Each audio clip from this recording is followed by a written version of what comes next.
Winning is not a sometimes thing. It's an all the time. You don't win once in a while, and you don't do things right once in a while. You do them right.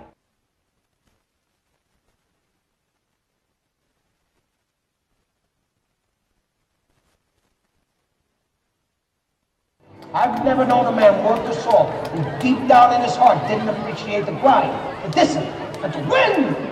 And to win! And to win! It is and always has been an American field, and that's just to be first, regardless of what we do.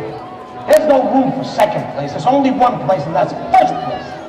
I finished second twice in my time, and I don't ever want to finish second again. And I firmly hold that a man's finest hour, the greatest fulfillment to anything he holds dear, is that moment when he has worked his heart out on the good and laid his heart on the field of battle. Because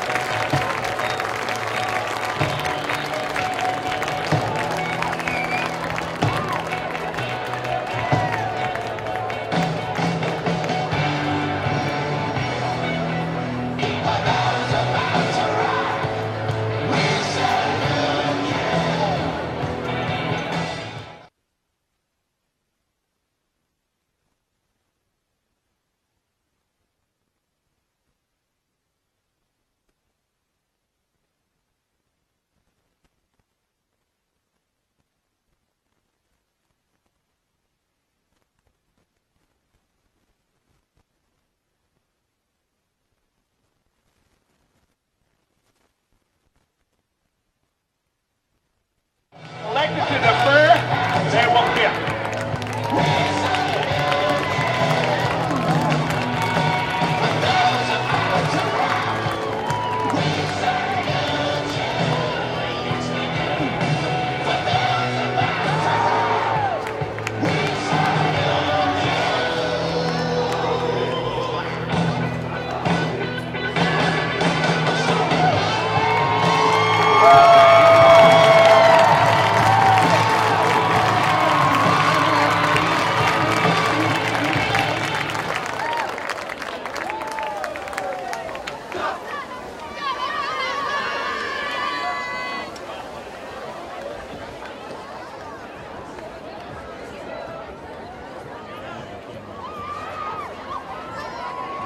Good evening, football fans, and welcome to Kennison Field for Homecoming 2014.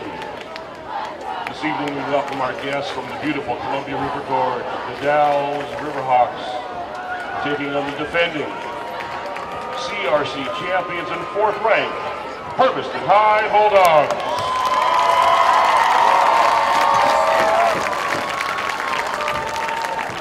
Fans, at this time, will you please stand and join us in honoring America, as well as our men and women around the world in uniform protecting our freedom, with the playing of this evening's national anthem by the Hermiston High Marching Band under the direction of Mr. Paul Dunsmore.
Sonny, because it puts the team at the 20.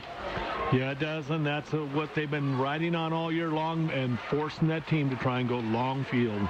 Dominic Sefa-Lamula is the sophomore quarterback. 58 of 135, 547 yards, and 3 touchdowns. He has been intercepted 12 times.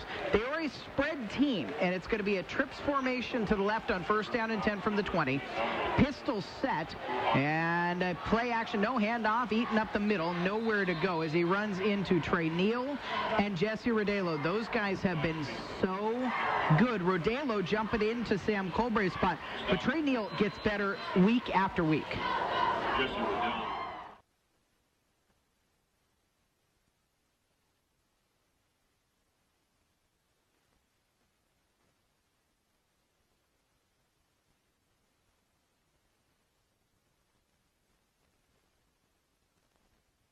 Mula. Pistol set as he has Eaton behind him. Looking to throw. Left side batted down as Sefa-Lamula gets knocked to the turf on a blitz by Michael Gosler. The pressure came from Gosler, but I believe it was Luis Medina who batted the ball down. He has about a handful of pass defenses this season. So 3rd down and 10 for the Riverhawks offense. Over-under, by the way, is 8, Sonny. A number of times I say Eagle Indians. Okay. Do you want the over or the under? I'll say the over. All right. I believe in myself. I'm taking the under. 3rd down and 10. Sefa-Lamula will take the snap, get hit in the backfield, and he'll be dropped. It's a sack and a loss. Trey Neal came right up the middle, almost untouched, and the sack will lose 6.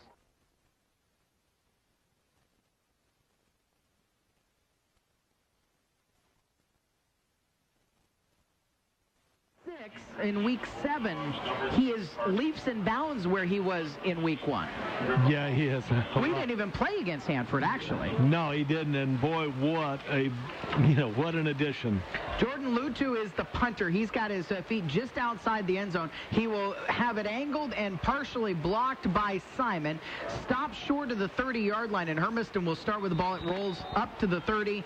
1st down and 10 with 10:36 on the clock after the punt in Dalles territory. And Hermiston's offense is going to have a chance to strike. Mark Hodges has said they want to get the passing game even better order. They got timing things they want to work on still, even though it was an impressive performance for Chase Knutz last week. 228 yards and 5 touchdowns. 1st down and 10. Knutz has 3 receivers to the right.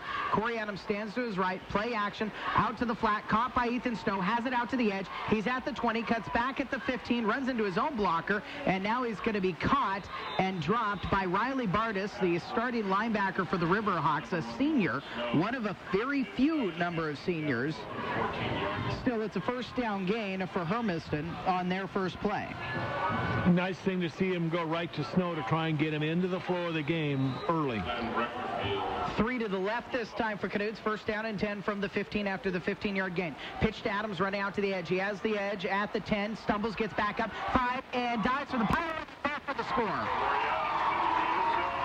Pass for 15, rush for 15. Adams into the end zone, and Hermiston on the board. Yeah, and that's a lot what's going to happen tonight. It's, Hermiston right now, you can also see that they are just already able to seal that corner, and they've got the blockers out ahead.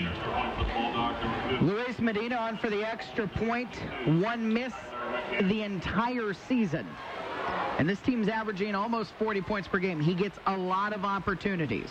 Out of the hold of Kyler McCamey. Tough snap. McCamey gets a down. Kick is no good. Misses wide right. It is Medina's first true miss of the season. The other miss was a block. 6-0 for Hermiston with 10:13 left in the first quarter of play. Hermiston wants to get the passing game going because of the timing stuff. You have been without Snow for a while.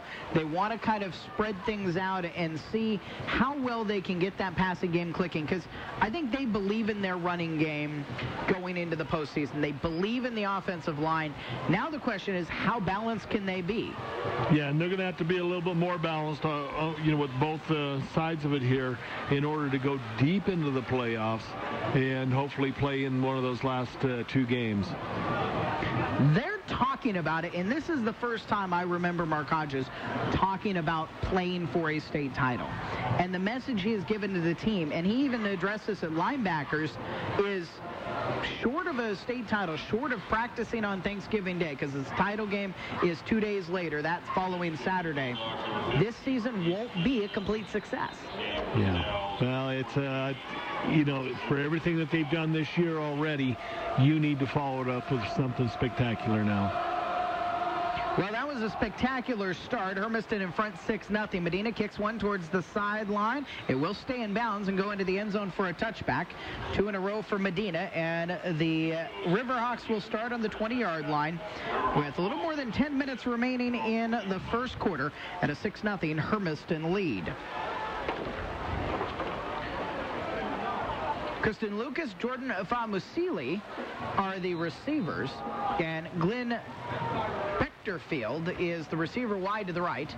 3 options to the left for Seifala Mula on 1st down and 10 for the 20. Blitz showing up the middle. Hermiston's going to bring it. Pitch out to the left side, trying to get Eaton to the edge. He will get to the corner, 25-30, and tripped up by Tyler McCabe. But a 1st down run for the Dalles up to the 37-yard line. 17-yard rush that time. A very nice job. Hermiston brought a ton of pressure right up the middle, and so Eaton, who is their speedster, the senior running back, got to the corner, and then he had a numbers game in his advantage. 1st down 10. 36 is where they spot it. Left hash mark set. Sefalamula will pitch out to the right side for Eaton. Stumbles, gets caught, and dropped back to the 34. Loss of 2 on the play as Bob Coleman closed along with Trey Neal for the tackle. You can't run that type of a play that's going to take that long to develop, because if you give those defensive tackles and interior guys that much time, they're going to find you. Well, that time, Landon Gamble, the defensive end on the defensive left, got way up, and so Eaton had nowhere to go because of Gamble's penetration. Medina didn't quite get as much penetration on his side of the ball on the run prior. 2nd down and 12. Throw over to the left sideline, knocked down by Kevin Mendez. Intended for Jacob Wetmore. He's a sophomore, stands at 6'2", and head coach Steve Sugg, who's in his 2nd year back with the program, says he's just going to keep growing. And he's very talented, but he's very young. It's kind of the storyline for the entire team. 3rd down and 12. Sefa Lamula will have a motion man, left to right. 4 out to the right side, empty backfield. It's near sideline, thrown high, caught by Lucas, and he is dropped at the 30 by Mendez. Kevin Mendez actually starting tonight instead of Ethan Snow at cornerback. And now with Ethan healthy, Sonny, they're going to get to rotate Mendez, Corey Adams, and Ethan Snow and keep all 3 of them fresher. Yeah, that's nice whenever you can go ahead and have the corners there. And, especially when they're both going to be seeing some time running the football, too. Jordan Lutu is back out to punt on 4th down and 15 from the 31. Under 9 minutes remaining. Hermiston up 6-0. Lutu will come and boot it towards the Hermiston sideline, out of bounds across the 45, and they'll say 47-yard line is where it's going to go. 16-yard punt for Lutu. And 2 offensive possessions, 2 punts for the Dalles. Hermiston had a 15-yard touchdown run by Corey Adams. His last time out, Adams, that is his 6th touchdown of this season and his 15th rushing touchdown of his career. 8:41 on the clock when Hermiston takes over. 1st down and 10. Canute's rolling right. Will throw way downfield. Snow behind everybody. Catches it at the 10. Right into the end zone for the 47-yard score.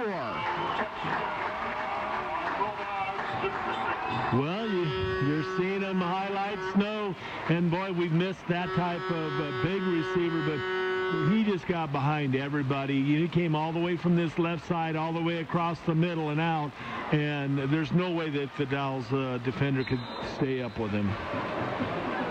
47-yard touchdown strike, and with 8:33 remaining, we will see. I wonder, they haven't run a two-point all season. They are going to take this opportunity to try a two-point conversion. They haven't had to run one because Medina hasn't missed one, other than the one that got blocked at Coeur d'Alene and the one to start off this game. He missed wide right. Adams stands to the right of Knuts, 2 wide each way. Fake the pitch. Knuts rolling left, looking to the end zone, at the pylon, caught by Mortar for the two-point score. 14-0 Hermiston with 8:33 left in the first quarter. We'll take a break on AM 1360 KOHU.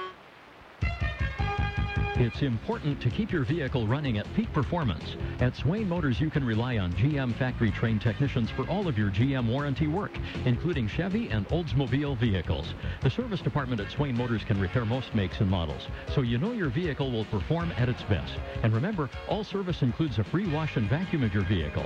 Call the Swain Motors service department today for your next appointment. Swain Motors, North Highway 395, Hermiston. Time to transform your inner beauty. Yes. Make that interior beauty Even better. It's the new paint studio at Ace. Believe it. Luxurious color from Valspar Optimus and Valspar Aspire. It's a color troublers. Exclusively at Ace. The paint studio at Smitty's Ace Hardware carries a full line of Valspar Optimus and Aspire paint to transform your interior beauty. Smitty's Ace Hardware, Hermiston. Ace is the place to help the hardware folks. Helpful is beautiful. At participating stores.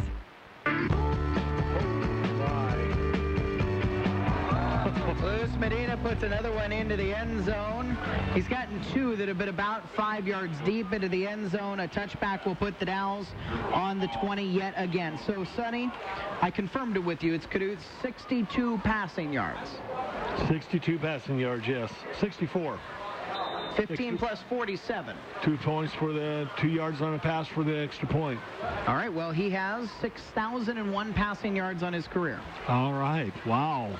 First down and 10 for the Riverhawks offense, and Dominic Sefa-Lamula will take the snap, throw it out into left flat, caught there by Bechterfield, and he is dropped for a loss. Check that, not Bechterfield, that is Devin Wilson. He had a number change tonight. Instead of 422. And they'll get him back to the line of scrimmage. So no gain on that pass play. 8:12 remaining on the clock in the first quarter. 14-0 Hermiston on homecoming night. Knuts has a touchdown pass. Corey Adams has a touchdown run. Punts on the first 2 offensive possessions for the Riverhawks. Sefa-Lamula with Eaton standing behind him, the running back. Running to the right, rolling to the right, looking to throw, pressure coming. He will throw it towards the sideline, incomplete. Short of the intended receiver, Devin Wilson, who just caught the last one with Bob Coleman on the coverage. That'll bring up 3rd down and 10. Yeah, there is just no opportunity for him to even have an opportunity to set his feet to get off a good pass. Hermiston just absolutely let him loose.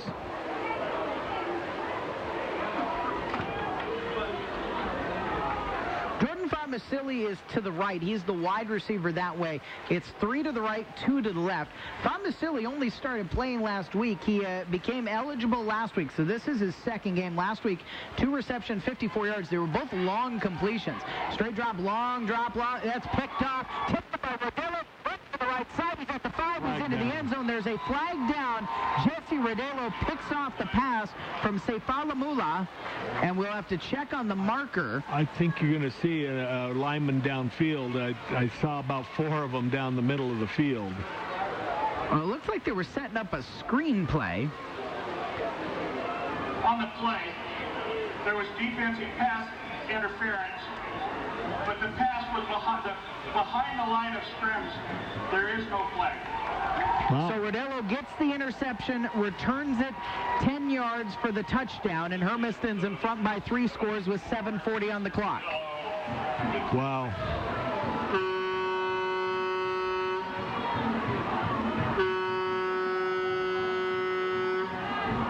So the pass was behind the line of scrimmage. That's why the defensive pass interference was waved off, and Luis Medina will attempt the extra point.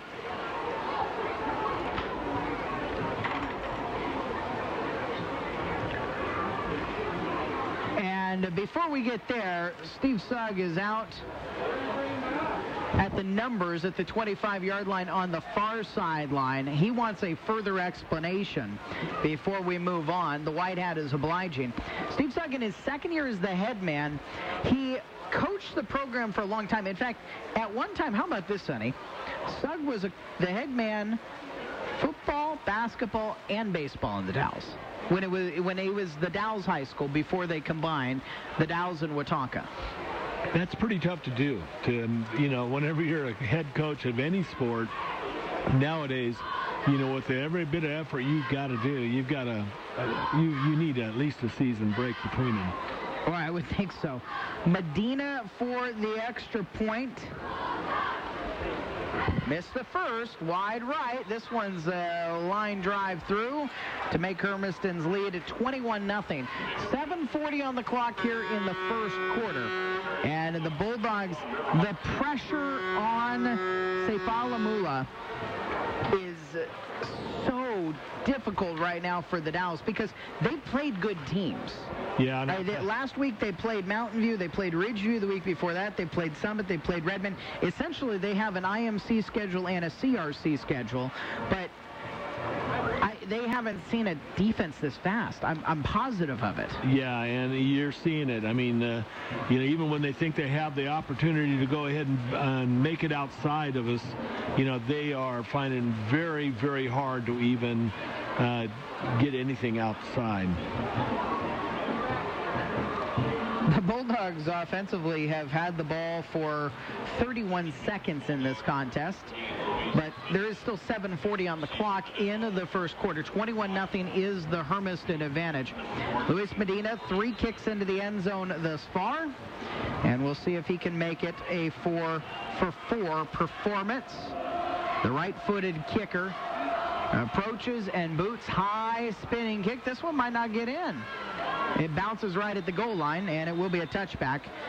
Lutu and Eaton don't really look very interested even trying to return the ball. No, when they know that, when they know the opportunity for them, if they do get it there by time, as high as he's kicking this football right now, that one there, but by the time they'd get it, and as fast as Hermiston is pursuing, I think the coaching staff might just want them to go ahead and let them do that. I mean, positive yardage is positive yardage, but you try and get out past the 20. Seifalamula will take the snap, pitch out to Eden on the left side. He's in trouble, dropped by Neal. Ball out, Hermiston says they've got it, and they do. It's Gamble who recovered. Neal forced the fumble. And so the Bulldogs are going to take over with 7:34 on the clock, already up 21-0. And they have the ball at the 15-yard line of the Dalles. Not a good thing for the Dalles that time, and that... very odd-looking pitch play that time that he really did pitch it really deep into the backfield that time and almost too far.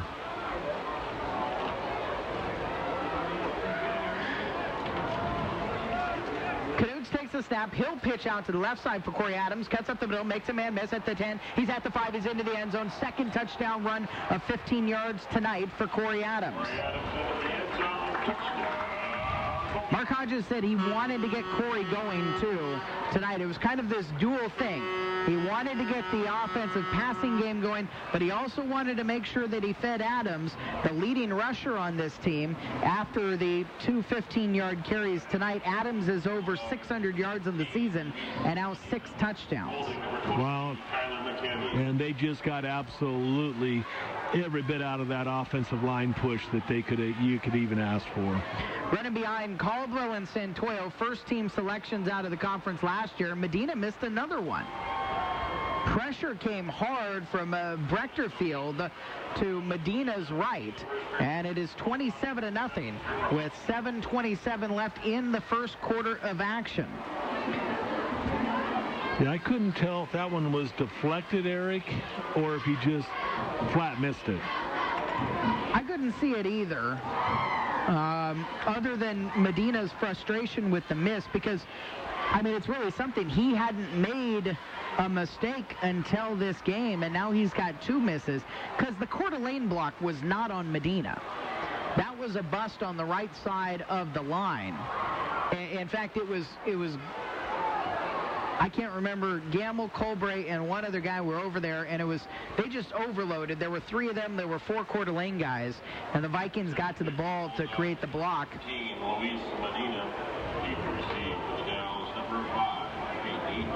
Eaton to the right, and Alutu to the left, both standing inside the 5 as Medina gets ready to tee it, and we'll try to make it 5-4-5. 7:27 on the clock in the first quarter of action. And Medina, I'm sure this will be a frustrated kick, pounds it. It is about halfway into the end zone. Wow. Medina's kick goes through the end zone for a touchback. He has a very good chance of being a college kicker. I think if he puts his mind to it, and conversations we've had, he has his mind to it. He wants to continue to the next level. And, you know, kicker might not be the most glamorous position in the world, but if you find a good college kicker, you ask about 3 dozen college programs right now and a couple of NFL teams, you find a guy who's consistent and good, you're in business. First down and 10, I formation, hand to the right. Eaton will get into the second level and tackled by Mortar up to the 26-yard line. A 6-yard gain for the Dalles. Nice job of blocking that time from the Dalles, and Hermiston just really going after the quarterback. Basically, the Dalles just let him come and then peeled off the first block. Second down and 4. And they'll keep the I formation set. Bardis, check that, Wilson in front of Eaton. Seifalamula under center, hands off Eaton running left side. He'll put his shoulder down. Got caught by Gamble and then finished off by Gosler and Rodello. But a 2-yard gain. And for the first time this evening, a 3rd down and short for the Riverhawks offense. They do have 1 first down here this evening, trying to make it 2 on 3rd down and 2. A little more than half of the first quarter remaining, and the Bulldogs lead is 27-0.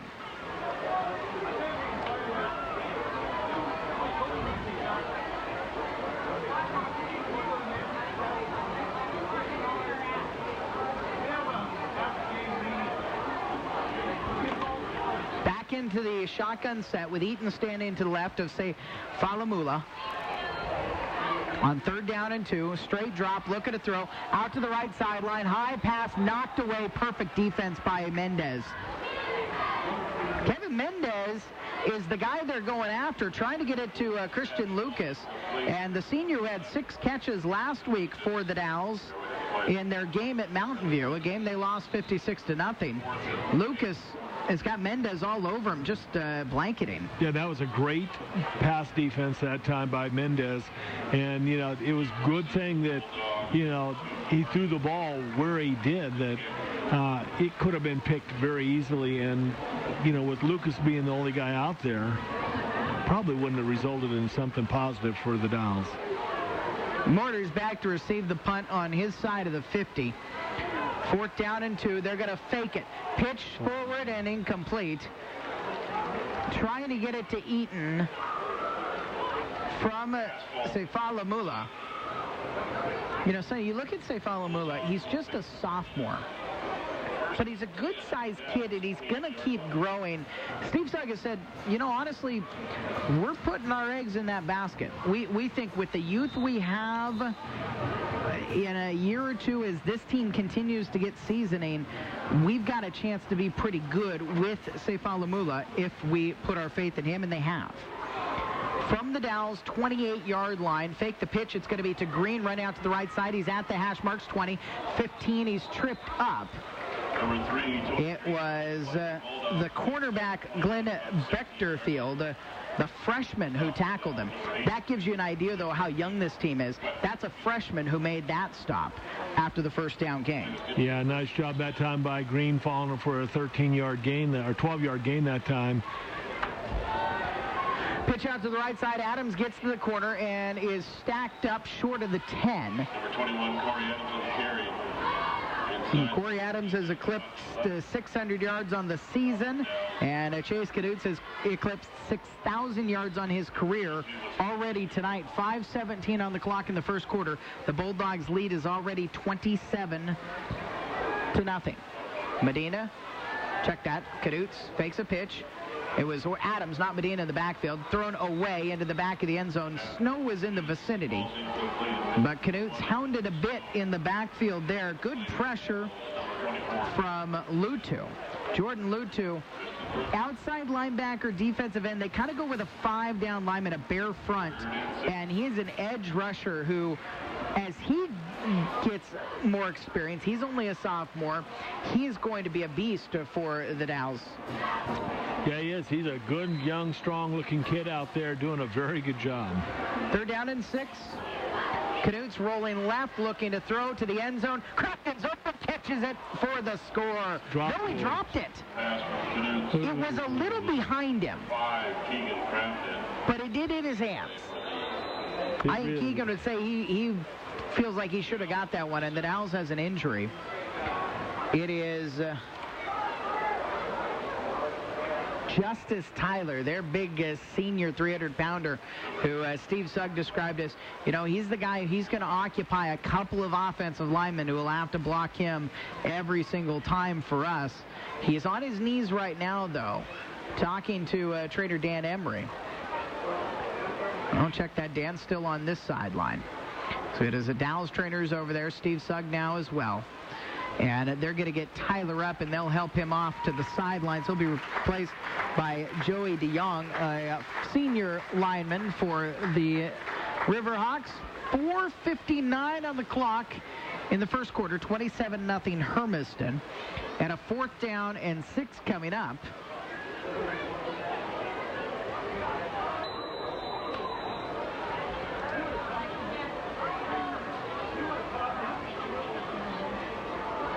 Hermiston still huddled. Knutz is coming back out.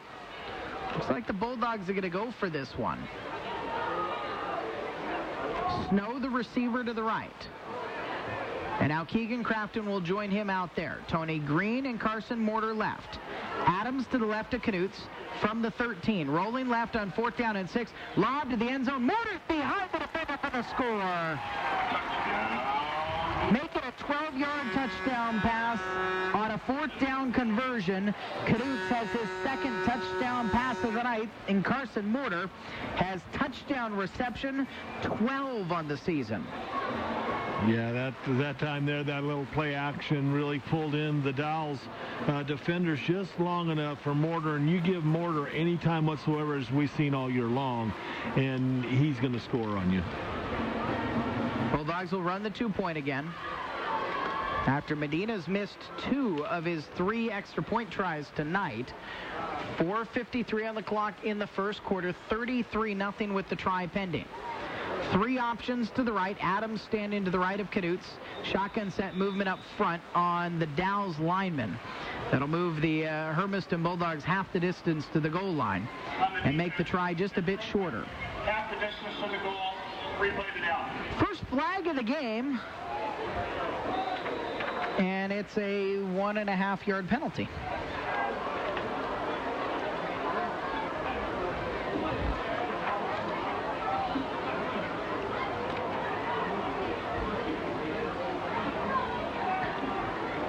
Adams will stand to the left now. 2 receivers each way for Chase Knutz. On the 2-point conversion, Knutz looks to throw out to the left side, and high and incomplete. Tony Green, the intended receiver. Knutz threw that well offline.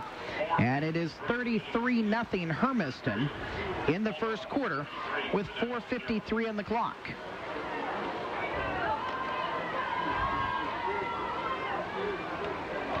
There's been some interesting components. I'll say one of them is the Medina misses, and that's one of those things you kind of want to see it back on film to really know how much of that is him missing and how much of that is pressure being created by the Dalles. Yeah, because the first one, it looked like they got enough pressure on him that well, actually, no, excuse me, the first miss, it looked like he actually Eric was set up entirely too close to the football, because it looked like he almost kicked it inside out, and it slid to the other side because it was just a little pooch kick type, and not the one that you'd normally see almost hit into the back of the trap. The other one, I think it was tipped. I think it was tipped as it went through. Medina's got it teed right in the middle of the park at the 40. Eaton to the right, Lou 2 to the left, for the Dalles, standing inside the 5. They haven't returned one yet, as Medina's put 5 into the back of the end zone for touchbacks. And his 6th is going to be a touchback as well. Hit the goal line and then spun back like a pitching wedge to the 5. Well, I'd love a pitching wedge to look like that. Yeah. Spun back like a pitching wedge when I was a high school varsity player. These days, my pitching wedge would hit and then end up 20 yards beyond that. But the Riverhawks will take over on the 20 yet again. I liked what they had with the I formation. They're going to come out pistol set, though, with 2 receivers to the right. Tight ends in the formation on 1st down and 10 for the 20. Seifalamula will take the pitch out to the right side for Eaton. Eaton stuck in the backfield. He'll be hit for a loss behind the 15-yard line, and they'll put him at the 15. A 5-yard loss on the run. Medina and Gosler were there to get the tackle, but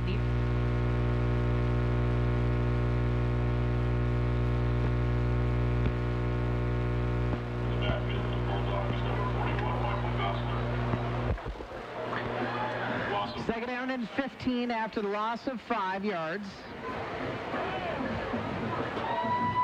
It's a pistol set, but Eaton is standing directly behind Seifalamula, who takes the snap. Hand off on a edge play out to the left side. Seifalamula will get across the 15 before he's stopped by Medina and Neal. A 1-yard gain. 4 minutes remaining in quarter number 1. It's 33-0 Hermiston, as the Bulldogs' homecoming night is starting out splendidly. Bulldogs looking to make it 6-1. Last week was when they wanted to send the message.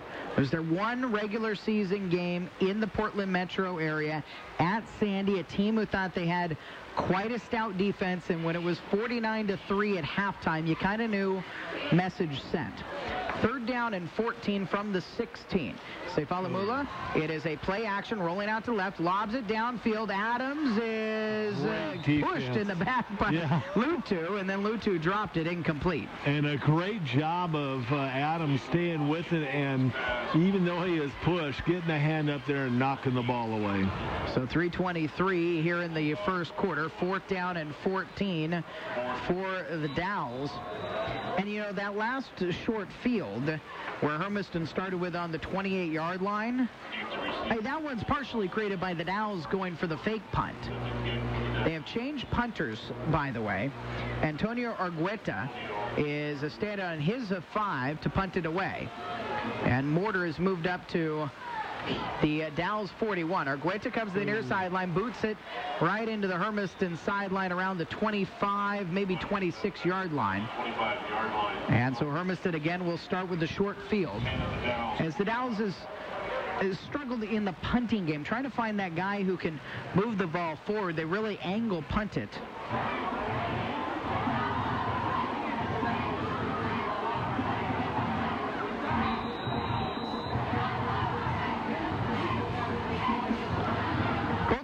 Over up 33-0 with 3:17 left in the period.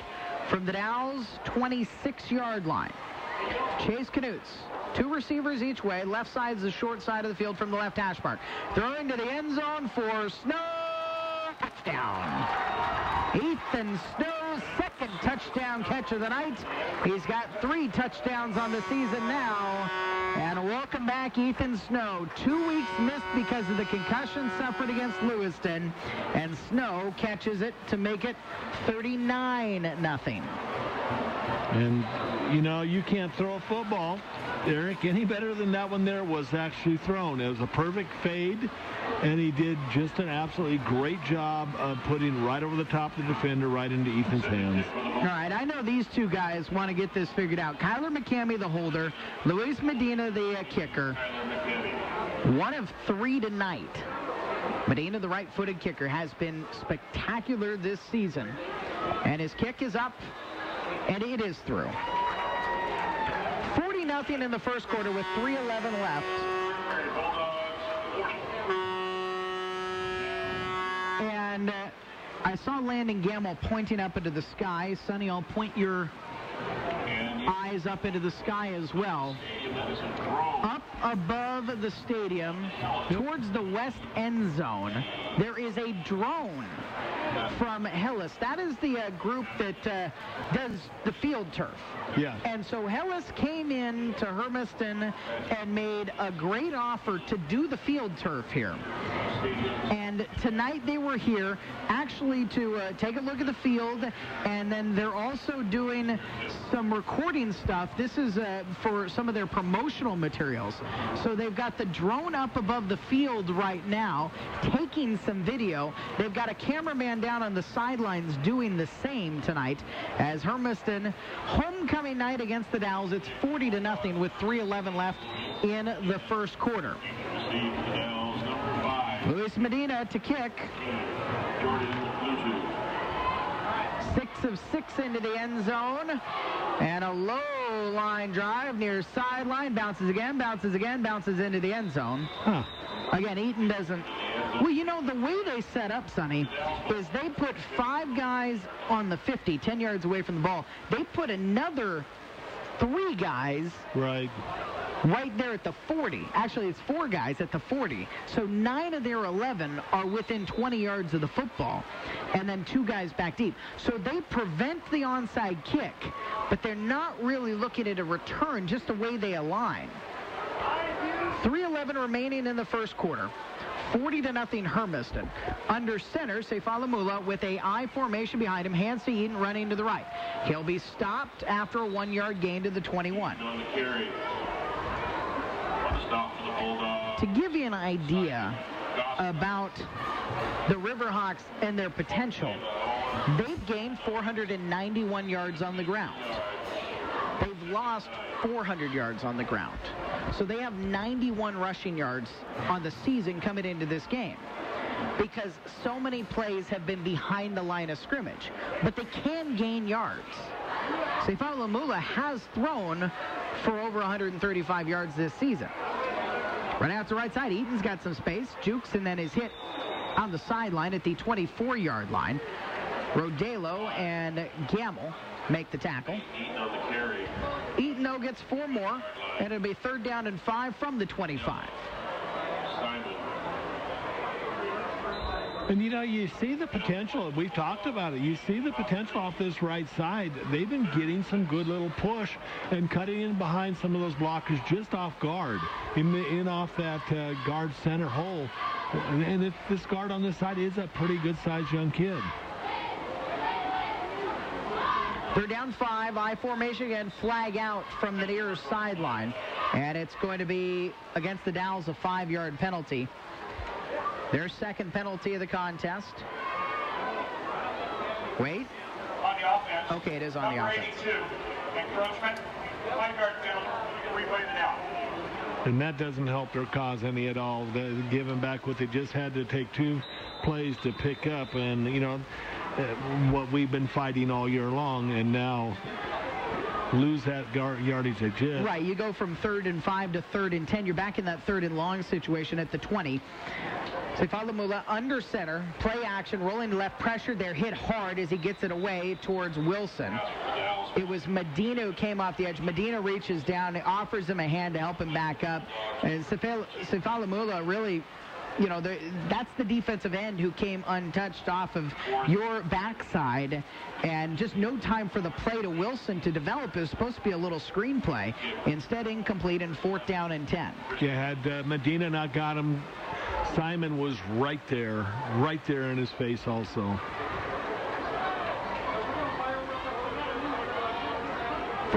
Down and 10. This is Lutu, who will now actually check that. This is Lucas. Best kick away. Sheridan Zumwalt was back to receive, but it is kicked out of bounds. And it will be at the 49-yard line. So the ball in the first quarter has not, other than when Medina has kicked it off, been on the east side of the 50-yard line. And Hermiston will start on the Dalles 49, up 40-0 with 2:04 left in the first quarter.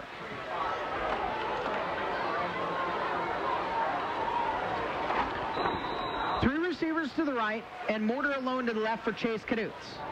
Adams in the backfield. Pitch, check that, Medina in the backfield. He'll juke one man, break through another tackle, and dive up to the 42-yard line on the near sideline in front of the Hermiston bench. 70-yard gain on Medina's first run tonight. Last week, 8 carries, 21 yards, and his first career touchdown on offense as they started to introduce him into the running game.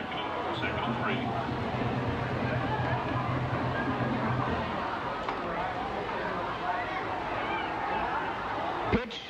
Green coming to the left side at the 35, makes a man miss, caught from behind at the 30, and spun down by Devin Wilson. There is a flag out on the play as Tony Green got up across the 30-yard line down to the 28.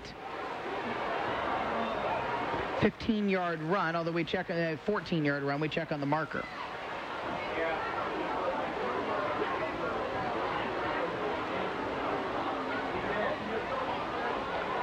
For the Dalles offense, it's been 3 punts, a failure on a fake punt. They had one fumble, and Jesse Rodello intercepted a pass and returned it 10 yards for a touchdown. Chase Knutz. Illegal block in the back. Number 2, 10-yard penalty from the spot of the foul. Mortar's going to get called for an illegal block in the back. It's the first Hermiston penalty of the night, but it was from the spot, and so it only moves it back to the 42-yard line. So for the purposes of the reception for Green, no gain on it because it's back to the line of scrimmage. 2nd down and 3. They replay the down. Trips to the left. It's on the left hash mark, short side of the field. Knutz rolling right, looking left, lobs it over the middle. 2 up, right, picked up in the secondary by Lucas. Lucas comes to the near side at the 30 and trying to run away from a tackler. He's caught and dropped by Luis Santoyo, who's going to get the tackle for Hermiston. And the interception brings it back to the 30-yard line. Too much air. He was trying to fit it into a very tight space to Tony Green. Yeah, he was, and that was definitely a ill-advised throw that time, Eric. He was way off balance, throwing back away from his body, and just should not have been thrown. 1:12 on the clock in the first quarter of play. It is 40-0 Hermiston, and the Dalles at the 31-yard line.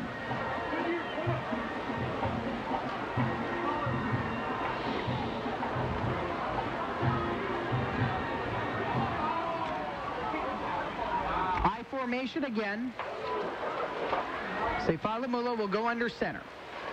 And handoff Eaton trying to run to the outside. He bounces outside and steps out of bounds at the 32-yard line. Ushered out by Kyler McCamey. A couple yards gained. Give him 2 and a 2nd and 8 on the way.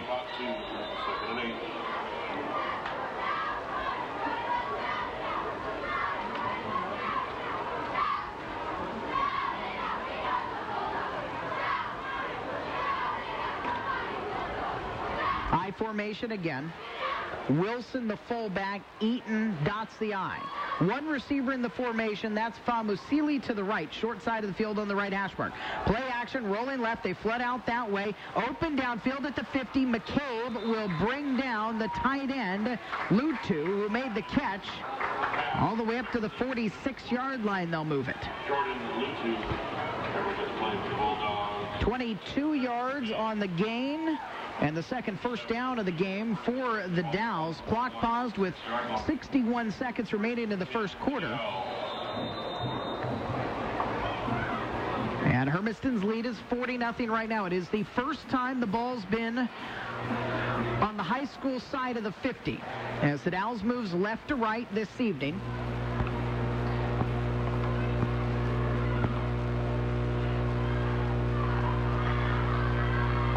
Play action. Seifalamula is going to be dropped in the backfield. Off of the edge, a blitz coming for Hayden Simon. And he dropped Seifalamula all the way back to the 42-yard line on their side of the 50. 12-yard loss on the play that time and just absolutely blew that one up from the beginning.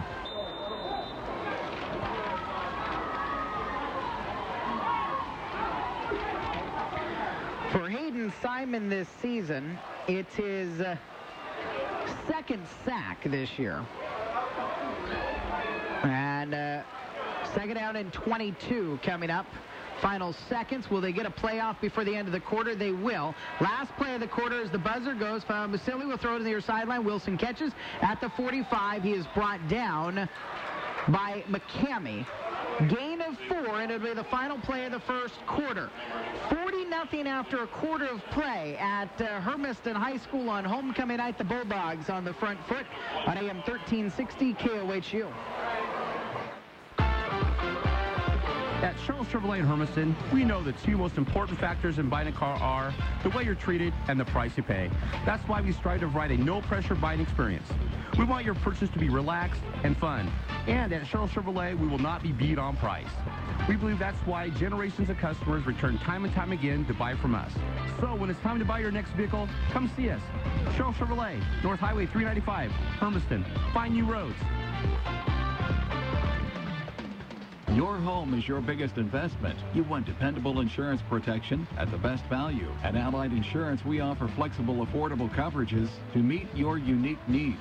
Let ISU, the Stratton Agency, help protect you against common causes. We include liability protection and can custom fit extra protection for items that are near and dear to you. You get many extras at no extra cost. In Hermiston, see Tanya Mulcair, ISU, the Stratton Agency, your one responsible source, and online at stratton-insurance.com.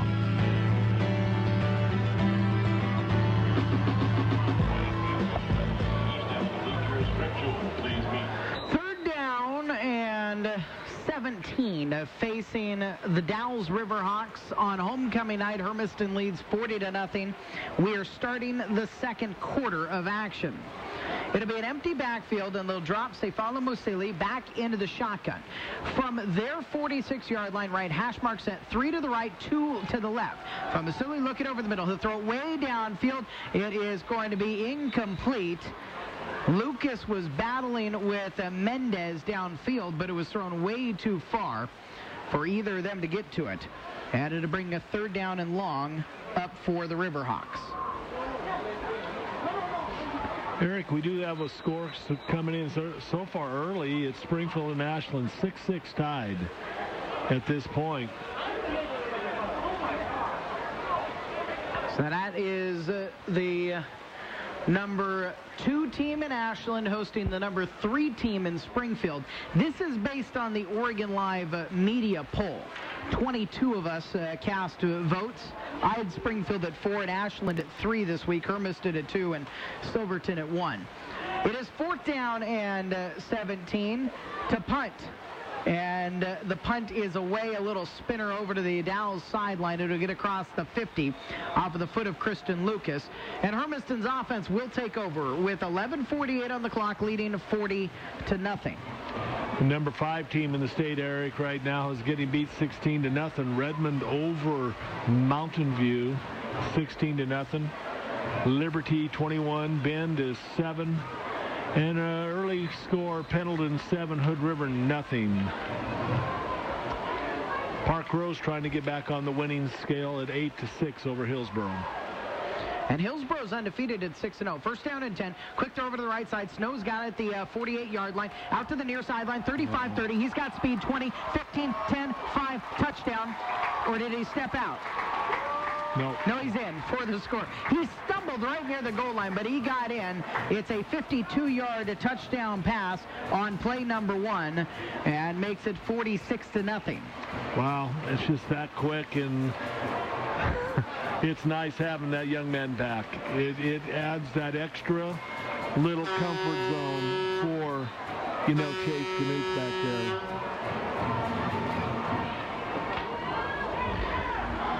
And for Snow, it is his 3rd touchdown pass tonight.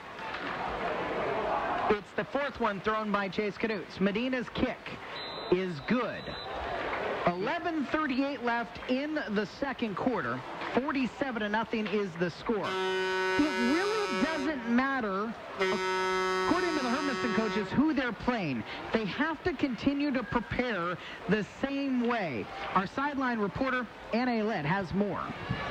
Hi, Eric. So every week they put together a scouting report regarding the team in the coming week, and that work starts almost immediately after Friday night. So they'll start breaking down everything early Saturday morning, and it takes them a few days to compile all the data. All of that comes from game film, and the main thing that they're looking for is tendencies. So they look at how the opposing team handles, plays on a distance, whether they run or pass, what formation they're using, even what side of the field the play is on, and who made the play, from what position. And then that data is obviously broken down by position. They have percentages about how many times each play is run during the game, and they're able to give the kids kind of a pretty good outline of what's coming for them next week. Eric? A lot of homework for this Hermiston team. Our sideline reporter, Anna Aylett, with that. 11:38 on the clock in the second quarter, 37-0, and Medina kicks this one into the end zone, as he has all night long. Now, you might wonder, you're familiar maybe, well, this team last week turned on the running clock at Sandy. That does not start until the second half, so it is still 11:38 remaining in the second quarter, and the clock will not run. That's the second half. The clock will run for the entirety of the second half, on the exception of timeouts, injuries, and scores. But at 47-0, it does appear, though, that was the last offensive play for Chase Knuth. Nathan Hunsaker is getting warmed up here on the near sideline. Dominic Sefalamula will hand off to Peyton Eaton to run into the left side. He's got the edge of the 25, caught from behind, and dropped by Michael Potts in at linebacker up to the 28-yard line. It's going to be an 8-yard gain.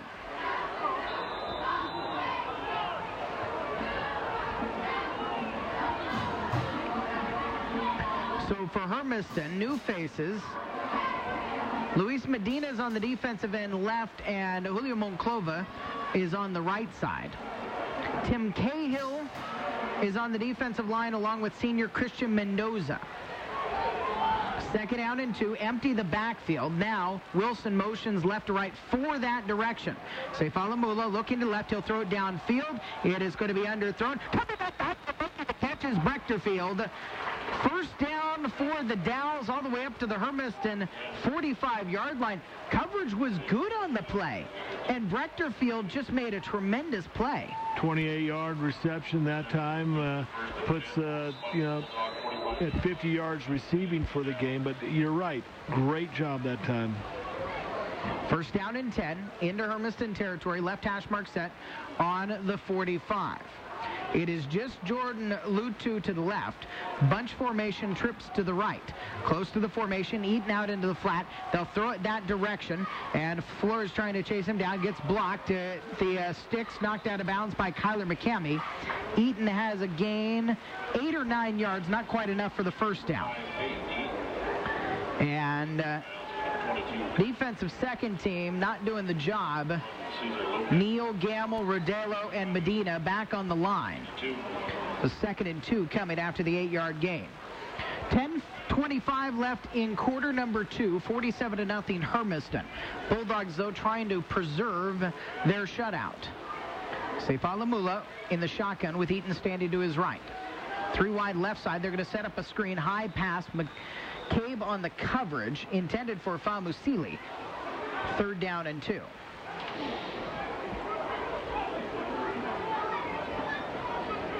And now the starting defense back out there for this 3rd down and 2.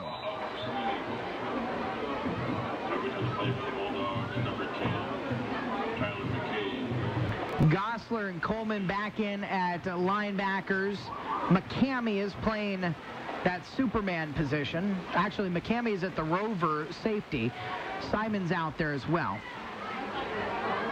Handoff. Eaton is going to be caught from behind right near the 35. I don't know if that's enough as Neal stopped Eaton. 2-yard gain, but he needed to get across the 35, and I think they're short by inches. Yeah, they are. They just marked it. 4th down and inches. And Seifa Musili is going to go under center. Look for the quarterback keep here. He's even leaning forward. He will push forward, get the 1st down. Cross the 35 to the 34, 1-yard gain, and the 3rd 1st down of this drive for the Riverhawks. Under 10 minutes remaining in the 2nd quarter. 47-0 Hermiston. And a 1st and 10 for the Riverhawks from the Hermiston 35. Right hash mark set. Wilson will go to the right along with Brechterfield and Famusili. Tight end left. Eaton stands to the right of Seifamula. They'll pitch it out to Eaton in the backfield. Hammered. Dropped by Gosler all the way back to the 43-yard line. Loss of 8. It'll actually go down as a run play because it was a backwards pass behind the line of scrimmage. He ended up going 9 on the loss that time, Eric. Wow. Wow. 2nd down, long 18 to go. With the ball on the 43-yard line, right hash mark set. Need to get it across the 25. Eaton stands to the left, trips again to the right for Seifamula. Straight drop, looking to throw left side, lobs it there for Lutu, incomplete. McCabe on the coverage. Wrong pass, ball incompleted to number 14, Jordan Lutu. Coverage of the play for the Bulldogs, number 10, Tyler McCabe, number 2, Carson Porter. 3rd and 20. 3rd down, and 18 to go. Seifamula has the play. Steve Sugg used to be the defensive coordinator last time he was coaching in the Dalles program, but he's taking the offense, and Rich Ballinger is their defensive coordinator. Empty backfield. Quarterback has 3 receivers to his left. Seifamula pressured as he throws over the middle. Lob downfield, and Lutu is not going to be able to come back for that one. Incomplete. Intended for number 14, Jordan Lutu. So, 4th down, 18 from the 43. And we'll see if they want to just keep the offense out there with 8:45 left in the 2nd quarter. Into Hermiston territory. In fact, they had brought this one all the way down to, they had it to the 34-yard line. And then the big loss of yards on the pitch play to Eaton pushed him backwards. They're going to go empty backfield. Seifamula standing about the midfield stripe. Wilson moves left to right, so there are 4 that way. Flag out on the play. And it's going to be a false start on the Dalles.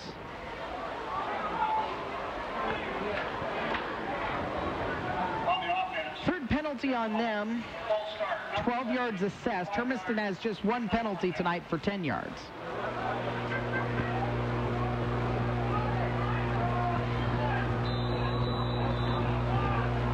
And now, 4th down and a country mile, 23.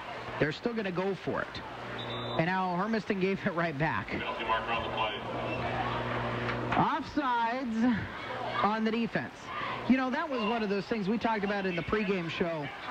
It's got to be cleaned up, is the little things. And it's those defensive offsides plays. They come at inopportune times. Yeah, you know, this one doesn't hurt them near as bad since it's still 4th down and 20. 4th and 18 from the 43. Yeah. Got to get to the 25.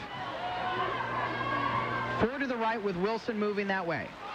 Sefalamula will throw it down to the left side. Underthrow. McCabe comes back. He'll pick it off and be chopped immediately by Brechterfield. Kind of works as a punt, to be honest, because it gets it down to the 25-yard line. That's where Hermiston's offense will take over, with 8:39 on the clock, leading 47-0.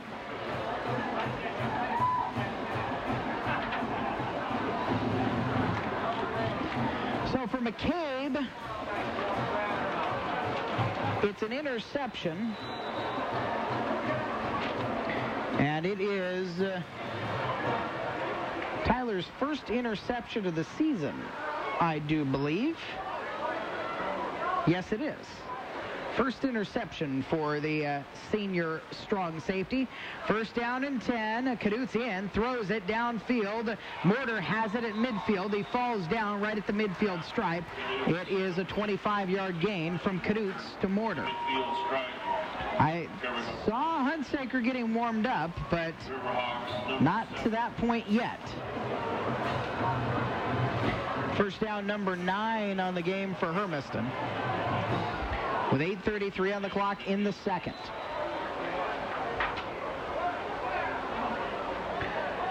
Pitch out to the left side for Adams. Adams is going to be brought down by a pile of white shirts into Dalles territory at the 46-yard line. 4-yard gain, running behind Santoyo and Caldwell. Stop for the Dalles, number 55, Dick Xavier. 2nd down and 6. Canucks roll into the right, down into the flat, throws it, and it's caught by Cole Smith for no gain. Complete to number 80, Cole Smith. Tackle for no gain. 3rd and 6.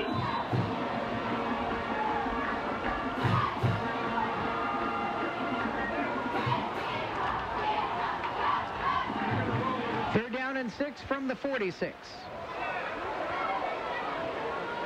Caduce with Adams standing to his left. 3 receivers left side. Caduce rolling that way. Pressured there. Spins around, gets away from the initial trouble. Now Wilson's going to drop him.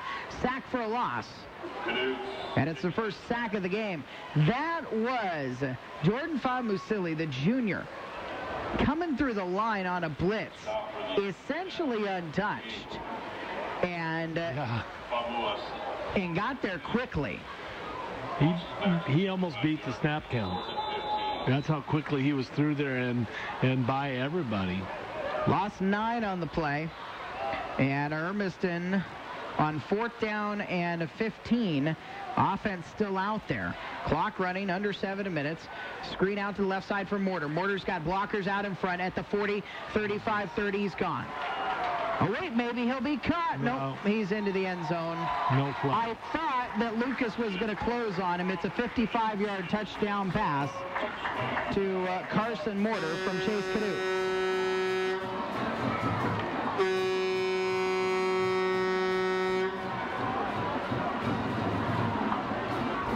Makes it 53-0 with 6:44 left here in the second.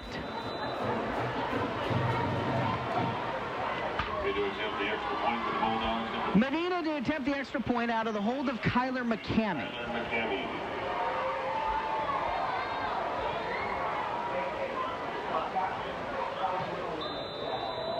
And the kick is good. That'll extend the lead out to 54-0 with 6:44 left in the second quarter. We'll take the break on AM 1360 KOHU. Truck season end-of-year clearance with savings up to $13,000 off MSRP only at FordCountry.com outlets in Prosser or Hermiston, or 24/7 at FordCountry.com for delivery free to your home or office. For the lowest sale prices every day, unlimited selection, finance options for everyone, fun, friendly. We do it your way so you never overpay. Plus, no one pays more for their trade-in regardless of condition. For the lowest prices, payments, interest, and an unlimited selection of cars, trucks, and SUVs only at FordCountry.com. Mom calls us her dynamic duo. We turn off lights that aren't being used and other stuff. She says we're saving the planet, but we know we save her gobs of money too. It's cool being superheroes. We're saving energy by turning things off. What can you do?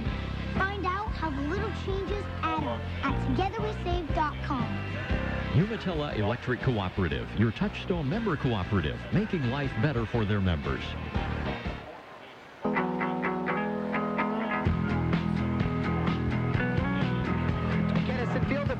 Stadium, Hermiston 54, the Dalles 0. On homecoming night, 6:44 left in the second quarter of play. As Luis Medina has it teed up.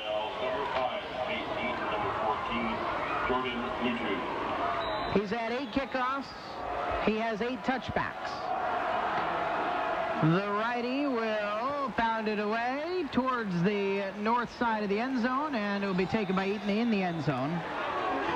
Couple yards deep, another touchback, and it'll be the 20-yard line where the Riverhawks will start.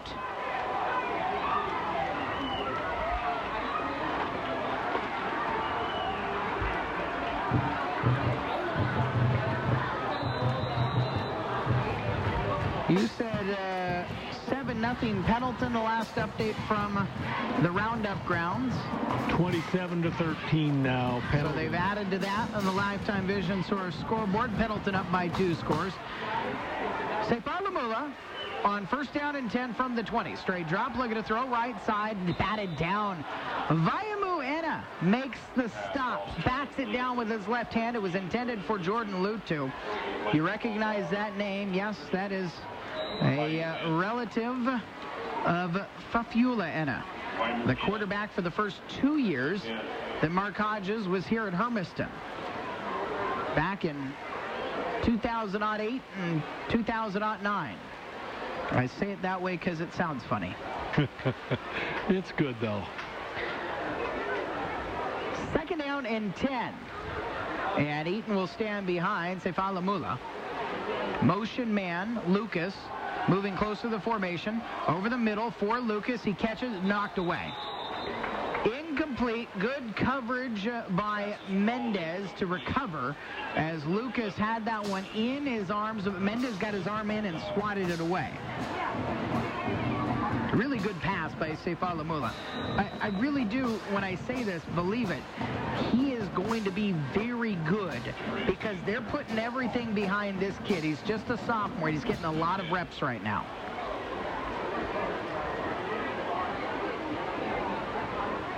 Third down and 10 from the 20. Twin receivers each way with Eaton standing right behind Sefalamula. Straight drop, pressure coming out to the flat. Eaton has it. He is caught and dropped by Christian Mendoza. Check that. It was Potts. I'm sorry. Was it Potts or was it Mendoza? It was 50. Yeah, it was Christian Mendoza. Yeah. 58. Ryan Lawson. If that really was a 58. No, that's 50. It's Mendoza. He's a senior. Backup defensive tackle. So to bring up 4th down and 15 after the loss of 5. And a punt coming. Sheridan Zumwalt back to receive. Low kick towards the Hermiston sideline. It'll fly out of bounds around the 35. In fact, make it the 35 exactly. 20-yard punt. And with 5:41 left in the second quarter, 54-0 Hermiston.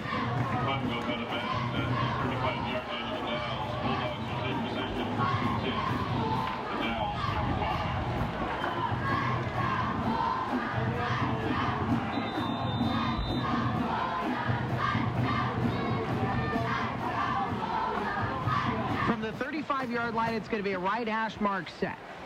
Cole Smith, Carson Mortar left, Tony Green and Sheridan Zumwalt right. Cadutes with Kevin Mendez standing to his right on 1st down and 10. Cadutes looking to toss. Out to the left side, Cole Smith has it, and he is going to be ridden to the ground. A great defensive tackle there to close out by Antonio Argueta. Still a 19-yard gain for another 1st down. Nicely thrown pass.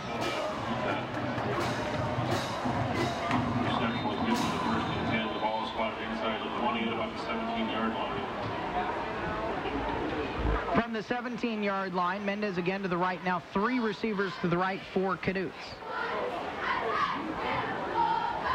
Caduce looking to throw right side. Quick pass over there. Cole Smith has it into the end zone for the score. Well, that was threading the needles. That showed Canute's strength at being able to go ahead and put it on a line and put it in there, Eric. That's probably one of the better short over-the-middle passes I've seen him throw all year long. Really quick, as we said, it was all about working on the timing this week for Hermiston.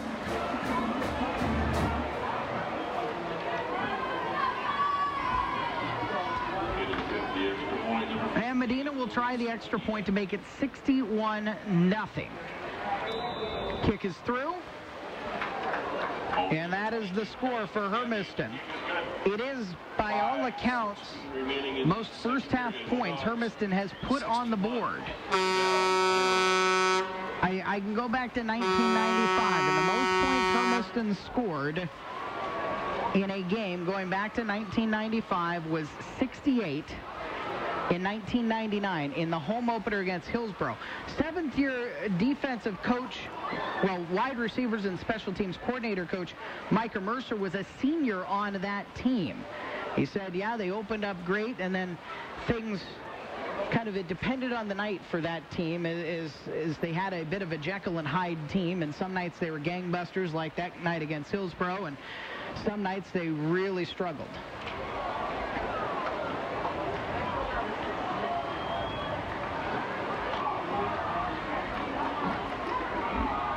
5:16 remaining in the first half.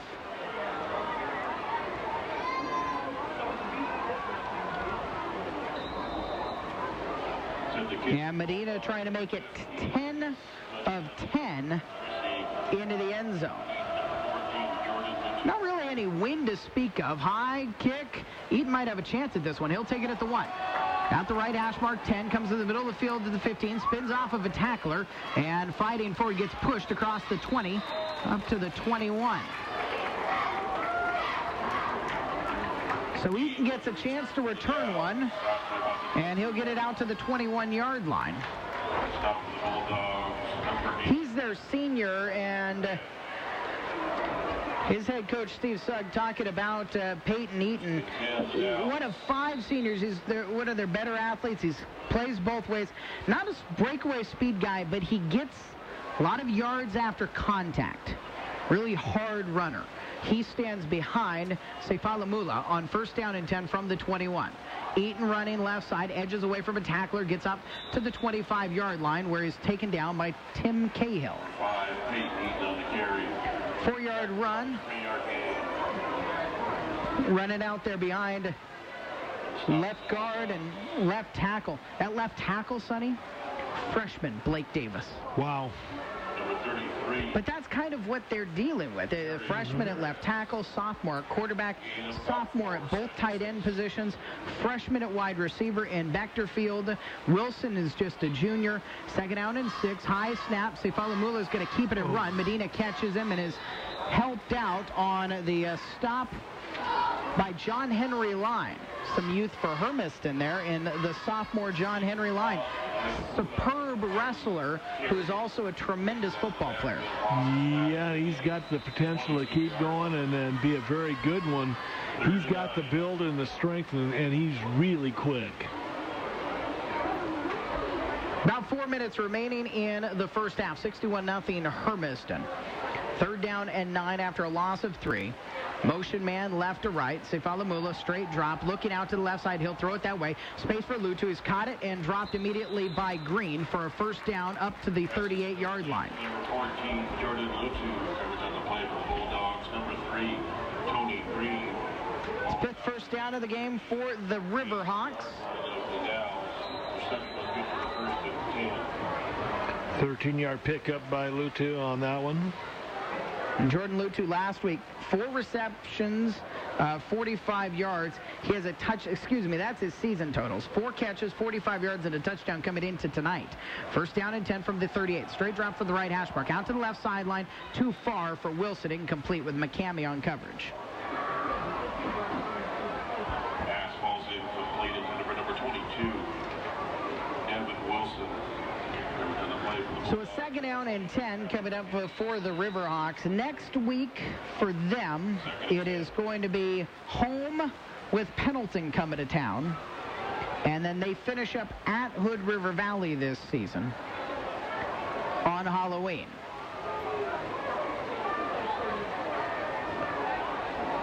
Second and 10 from the 38. Right hash mark set again for Sefalamula. Straight drop, looking out to his left side, pressured. He'll be hit and dropped in the backfield by Medina, who gets the sack. Medina and Cahill, and it was Cahill's initial pressure that gave Sefalamula the happy feet, and Medina was there to finish him off.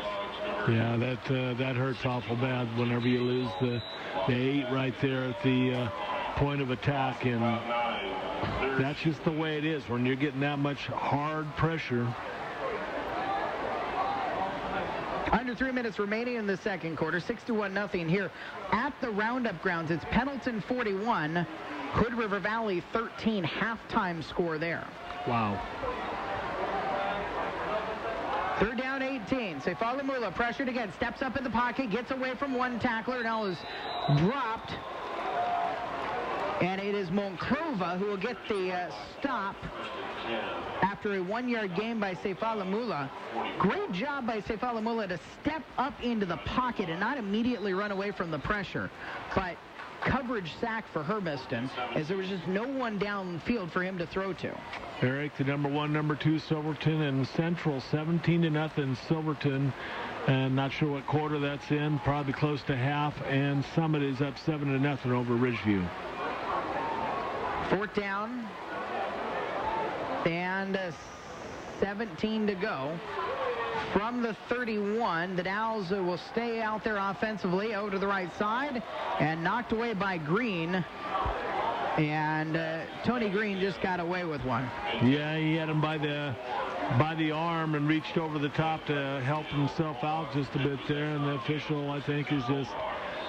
Well, I mean, I'm going to call what I call. He had his left arm on his shoulder as he swatted away with his right arm. He should have had a flag out on that play. Oh, yeah, he should have. That's what I'm saying. I don't know what the official was looking at, but he just didn't see it. Different type of game. There's a flag coming out on that play. Let's just put it that way. Yeah.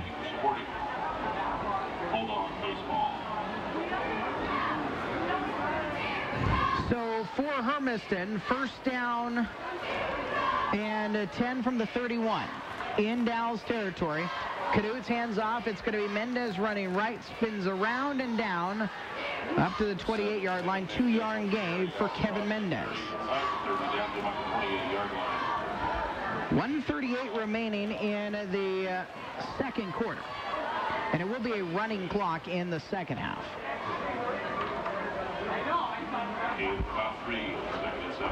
Canute's will move Mendez up and shift him over to the left side. 3 receivers left on second down and 8.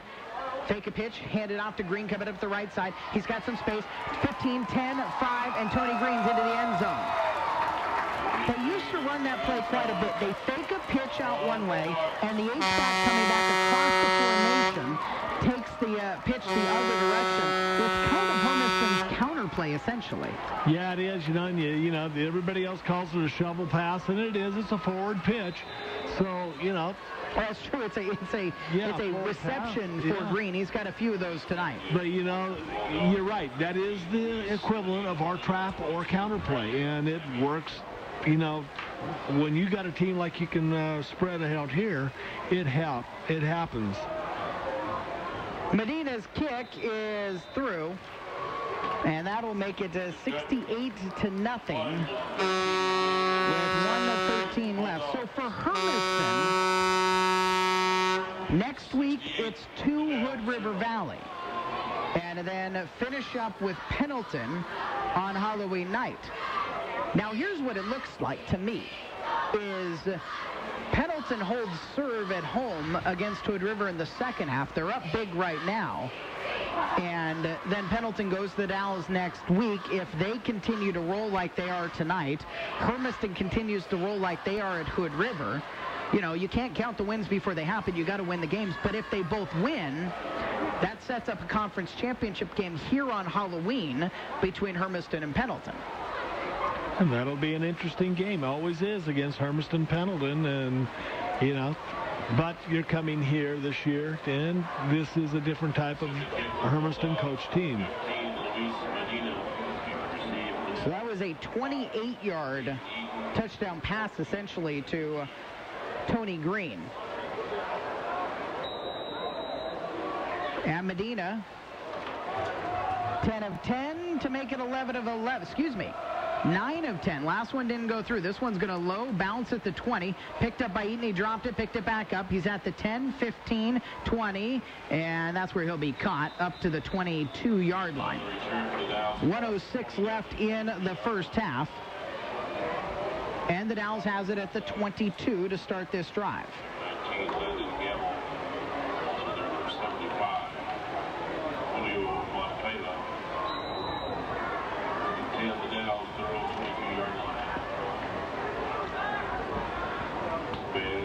First down and 10 from the 22. Dominic Seifalamula, the sophomore quarterback, will have empty backfield. Trips to his right, 2 to the left, the most common formation they've run this way. Oh. And it's incomplete. Yikes. And should have been picked off by John Henry Line. Wow.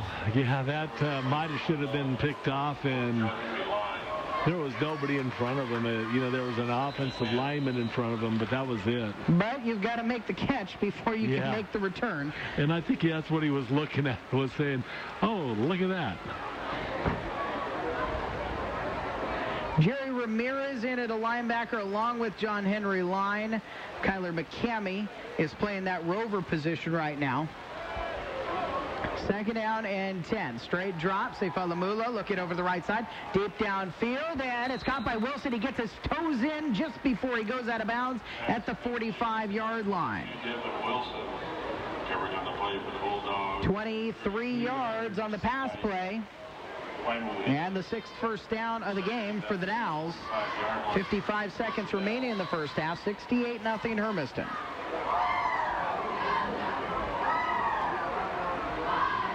Coming up at half, Paul Dunsmore, the band director, talking about drive one for your school. That is tomorrow at the high school. Seifalamula pressured. Cahill dragging him by his shirt as he throws it out of bounds. There were receivers in the area, so it's incomplete. 2nd and 10 coming up from the 45.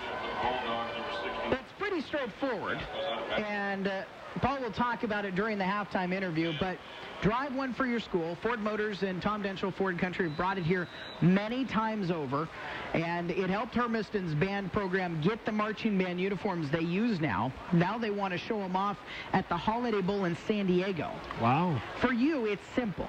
5-minute or so test drive with a band supporter, not a salesperson. 2nd down and 10 coming up. Bunch formation to the left for Seifalamula. Straight drop, looking out to the left side. He'll throw it out in the flat, caught by Wilson. Wilson spins and is topped down by McCamey at the 48-yard line. But it's very simple. You take a test drive, fill out a little questionnaire, and $20 for every test drive taken is going to go to the program. Ford Motors will cover $6,000, and Hermiston is off at a clip $6,000, and then Tom Denchel Ford will cover the extra above that. $10,000 one time. And it's to get down to San Diego. 3rd down and 7. Straight drop. Seifalamula looking out to the left. Over the middle, it is going to be caught by the freshman Brechterfield down to the Hermiston 36-yard line. It is the final play of the first half, but it is going to go for 15 yards and a first down for the Riverhawks. And a nice job of Seifalamula to have patience in the pocket and come up with that catch. It is homecoming, and so halftime is incredibly extended. Before we get into our Tom Denchel Ford Country halftime show, we go down to the sidelines. Anna Aylett with David Faitete. All right, David, earlier this week you guys talked about winning in all facets of the game and that you guys had goals that you wanted to meet this week. Are you guys meeting those goals? For the most part, you know, I had a couple busts on defense, gave up a couple first downs. But we're going to fix that, come out second half and continue to to manage the game and finish the game. So what else we have to do to manage the game? Make sure we don't have any busts on special teams or any busts, matching up in man coverage, and not, make sure our guys are on different levels when we're playing our man coverage. So. All right. Well, thank you. Eric? And the assistant head coach and defensive coordinator, David Faitetu, who has also been here 7 years, just like Mark Hodges and some of the other assistants on this coaching staff. Halftime in Hermiston. It is Hermiston 68, the Dalles nothing. We'll have running clock through the second half of action. On the other side of this break on the Tom Denchel Ford Country halftime show, we will have Paul Dunsmore, the marching band director, on AM 1360 KOHU. Truck season end-of-year clearance with savings up to $13,000 off MSRP only at FordCountry.com outlets in Prosser or Hermiston, or 24/7 at FordCountry.com for delivery free to your home or office. For the lowest sale prices every day, unlimited selection, finance options for everyone, fun, friendly. We do it your way so you never overpay. Plus, no one pays more for their trade-in regardless of condition. For the lowest prices, payments, interest, and an unlimited selection of cars, trucks, and SUVs only at FordCountry.com. Hi, this is Dr. Dave Drossman with Lifetime Vision Source. 80% of a child's learning is done through their eyes, but 1 in 4 students has a vision-related learning problem. Make sure your kid's prepared to be successful in school by visiting Lifetime Vision Source. We provide state-of-the-art eye care for our patients, from our nationally certified staff to the latest in instrumentation and extended office hours. We're here to help you and your family see their best. Call today at 567-6623. Lifetime Vision Source, where we provide perfection with a smile. KOHU's Fall Radio Auction is on the horizon. Saturday, October 18th. Listen to AM 1360 KOHU, starting at 8 a.m. for a few hours of great deals. Plenty of different types of items and gift certificates from businesses in the Hermiston area that you can purchase from us at a great discount on the 18th. All you have to do is listen in and then bid over the phone by calling 567-6500. The Fall Radio Auction is right around the corner on October 18th, starting at 8 in the morning on your hometown radio station, AM 1360 KOHU. Mom calls us her dynamic duo. We turn off lights that aren't being used and other stuff. She says we're saving the planet, but we know we save her gobs of money too. It's cool being superheroes. We're saving energy by turning things off. What can you do? Find out how the little changes add up at togetherwesave.com. Umatilla Electric Cooperative, your Touchstone member cooperative, making life better for their members. We have Paul Dunsmore, who is the director of Hermiston High School Music. The marching band's going to be fundraising this weekend with another Drive One for Your School opportunity. Paul, how are you? I'm doing well. How about you? I'm doing very well myself. And it is Drive One for Your School. This has been big for the marching band in the past, just to put you guys in new duds. But this year, a different type of goal. Yeah, we're raising money to go to the 2015 Holiday Bowl down in San Diego. So that game will take place in late December next year. They haven't set a date yet, so we're not quite sure when the date will be, but we're going to take the kids down there. They'll march in a field show, competition the day before the game, and then there's a huge joint halftime show. There's going to be 30 other high school bands down there, and they all learn a huge routine. There's going to probably be 500 kids on the field, and they're going to get to perform for about 50,000 people down at the Holiday Bowl. How did you find this opportunity? Well, I was called by a representative from a travel company that specializes in taking marching bands to bowl games, and so I thought it was a really cool opportunity. You know, being in a big college marching band myself with OSU, I had the opportunity to play at like the Sun Bowl and the Las Vegas Bowl, and quite frankly, in my band's memories, those are some of the best memories I have, is getting to travel with my friends and going to those really cool places. And so I thought it'd be a great opportunity for these kids as well. And, you know, they also have the history of going to the Rose Parade in 1994. And so I thought this would be a good stepping stone to get them back in that direction. My goal is to get the band program back up to the caliber to where we could possibly do something like that again. As you think about that, give us a sense, what is it like to perform at one of these events? As a student journalist in Oregon, I actually covered the Holiday Bowl once and the Vegas Bowl, but in the band perspective, what's it like to be at one of these big holiday events? So it's a lot of fun. You have the game, and it's nationally televised. And so being in the college bands, you get the opportunity to play a lot, cheer on your team, and to get national TV exposure. And going into the game, there's all sorts of promotional events that I remember going to, especially for the Sun Bowl, because that was one of the bigger bowls in the Pac-10 at that time. They had all sorts of like news conferences and stuff that we played for. Gosh, the band must have played 3 or 4 gigs before we even got to the actual game itself. And so we got some TV time there, and it was just like this huge build-up to this game. And then, of course, going to the game and being able to see my team win was awesome. So there's a lot of hype surrounding all these events, and I'm looking forward to being able to get the kids involved in this as well. And there's also an opportunity for the kids. They're going to close down SeaWorld for a day and have all the high school bands hang out at SeaWorld with each other, and the jazz band's going to get to play down at SeaWorld and at the World War II Memorial down there. So there's all this. The Holiday Bowl is going to be a great experience for the kids, but there's also all these other experiences that they're going to be able to immerse themselves in. That I think that it's going to make it a very lasting memory for them, this trip. This follows kind of competition season for the marching band, right? Yep. Tell us, what have you gone to so far? What's left on the schedule? So we went to Cavalcade of Bands in Pasco, Washington 2 weekends ago. And last weekend we went to Spokane for the Pacific Northwest Marching Band Championship. It was hosted by Meade High School, and there was 13 other high school bands up there from the Tri-Cities area and the Spokane area. And we were the only organ band up there.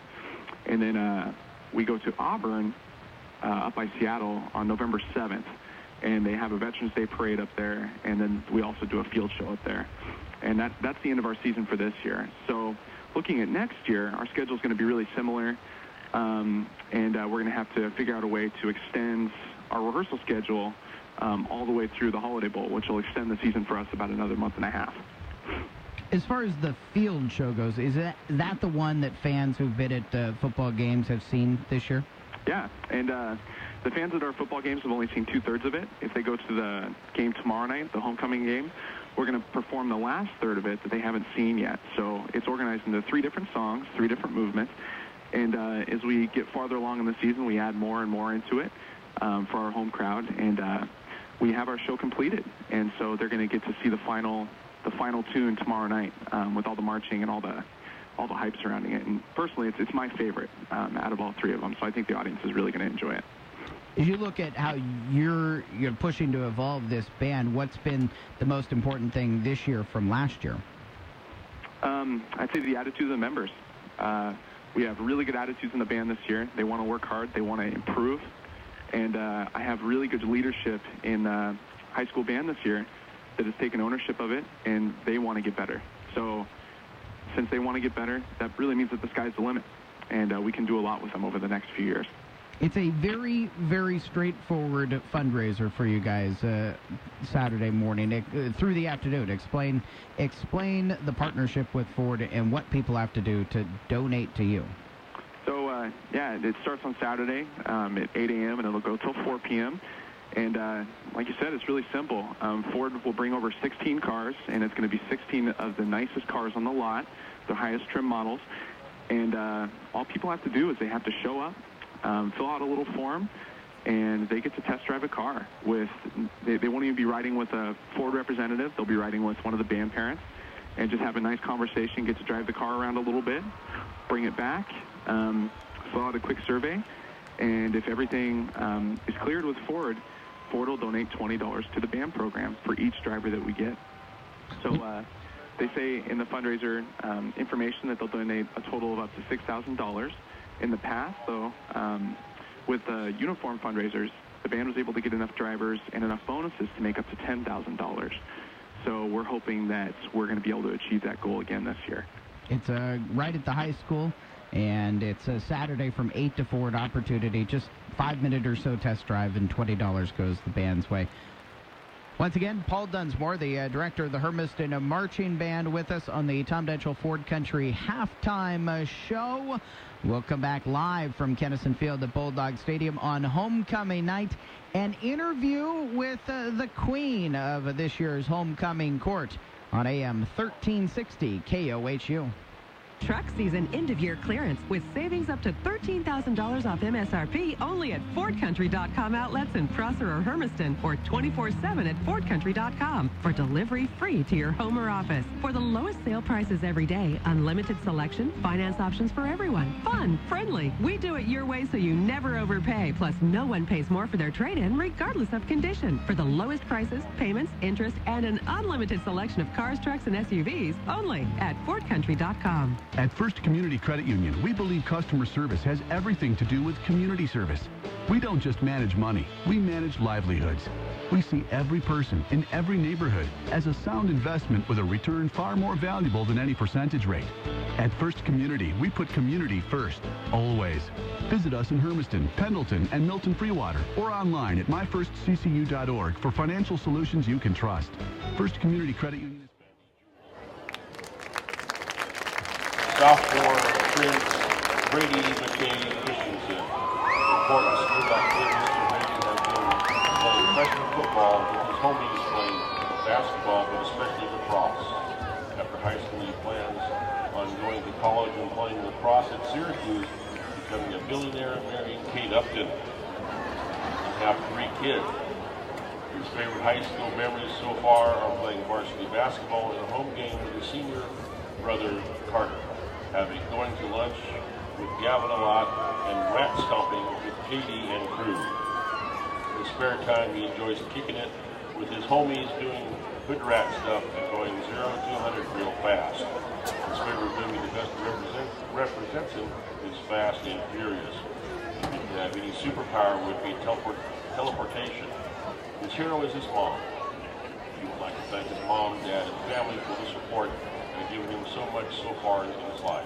His older brothers Tyler and Carter for being good role models, and also thanking Rocky Ortega and Jason Civi just because.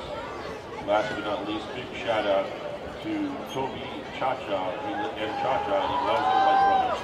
Sophomore Prince Brady McKay Christensen. Sophomore Princess Mackenzie Allison Lynn. Important school activities for Mackenzie have been soccer, basketball, and track. After high school, she plans on going to college to major in quantum physics. Her favorite high school memory so far is going to state track and field for the 4x4 relay. In her spare time, she enjoys sleeping, eating, and watching movies with her friends. The movie that best represents her is Dumb and Dumber. If she could have any superpower, it would be reading minds. Her hero is the dance. She would also like to give a shout out to Molly and sophomore princess Mackenzie Allison Lee. Junior Prince Austin Lee. Important school activities for Austin have been basketball and track, where he went to state his sophomore year in the 4x400 meter relay and the 300 meter hurdles. After high school, he plans on attending college and studying psychology. His favorite high school memory so far is making his first varsity deployment and having his student section erupted excitement. In his spare time, he enjoys playing basketball, teasing his little brother, and hanging out with friends and a wonderful girlfriend. A movie that best represents him is Coach Carter, and a song that represents him is All of Me by John Legend. If he could have any superpower, it would be the power to shape shift. You never know when something might come in handy.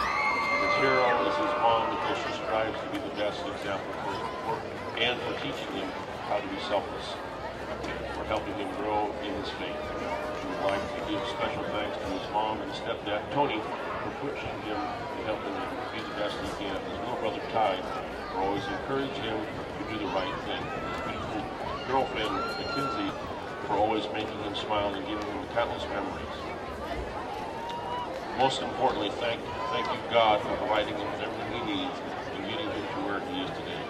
Junior Prince Austin Lee Naylor. Junior Princess Cassandra Pitot. Important school activities for Cassandra have been soccer, FCCLA, and DECA. After high school, she plans on attending the Fashion Institute of Design and Merchandising and majoring in visual merchandising. Her favorite high school memory so far is the moment right this second. Her spare time, she enjoys watching Netflix, shopping till she drops, and making unforgettable memories with her family and pals. Her favorite songs that best represent her are Glamorous by Fergie and Flawless by Beyonce. If she had any supernatural power, it would be the ability to fly, so she can go to France for lunch, and then Milan, Italy for fashion week. Her hero is Manchetta, because she slays the monsters under the bed, has sculpted her into a successful woman she will be in the future.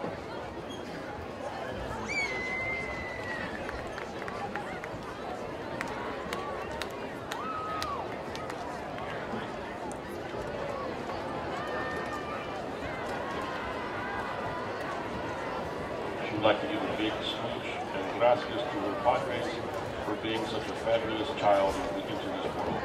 And of course, her Beasley de la Cruz. She loves UP. Lastly, thanks to the one and only God Almighty. Hashtag Latin Girls Run the World. Junior Princess Cassandra Pinto. Senior Prince Landon Cade Clark Gamble. Important school activities for Landon have included football, baseball, basketball, and he also enjoys watching volleyball. After high school, he plans on going to college and to get super rich and marry Taylor Swift. His favorite high school memory so far is going to Europe with Dylan and going to all the beaches. In his spare time, he enjoys hanging out with his cousin Micah Mercer. If he could have any supernatural power, it would be invisibility. His hero is his father. He'd like to thank his mom and his dad, his sister Riley, and his brother Gary. He'd also like to thank Chase, Dylan, Carson, Caldwell, Tony, Michael, and Cole for being the best friends ever. Senior Prince Cade Clark, Landon Cade Clark Gamble.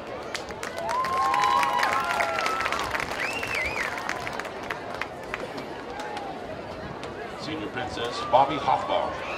Important school activities for Bobby have been softball and watching football games. After graduating from high school, she plans on going to a 4-year college. Her favorite high school memory that she will never forget is student section walk out onto the football field through a tunnel made by the band through the stands yelling and cheering for our Bulldogs.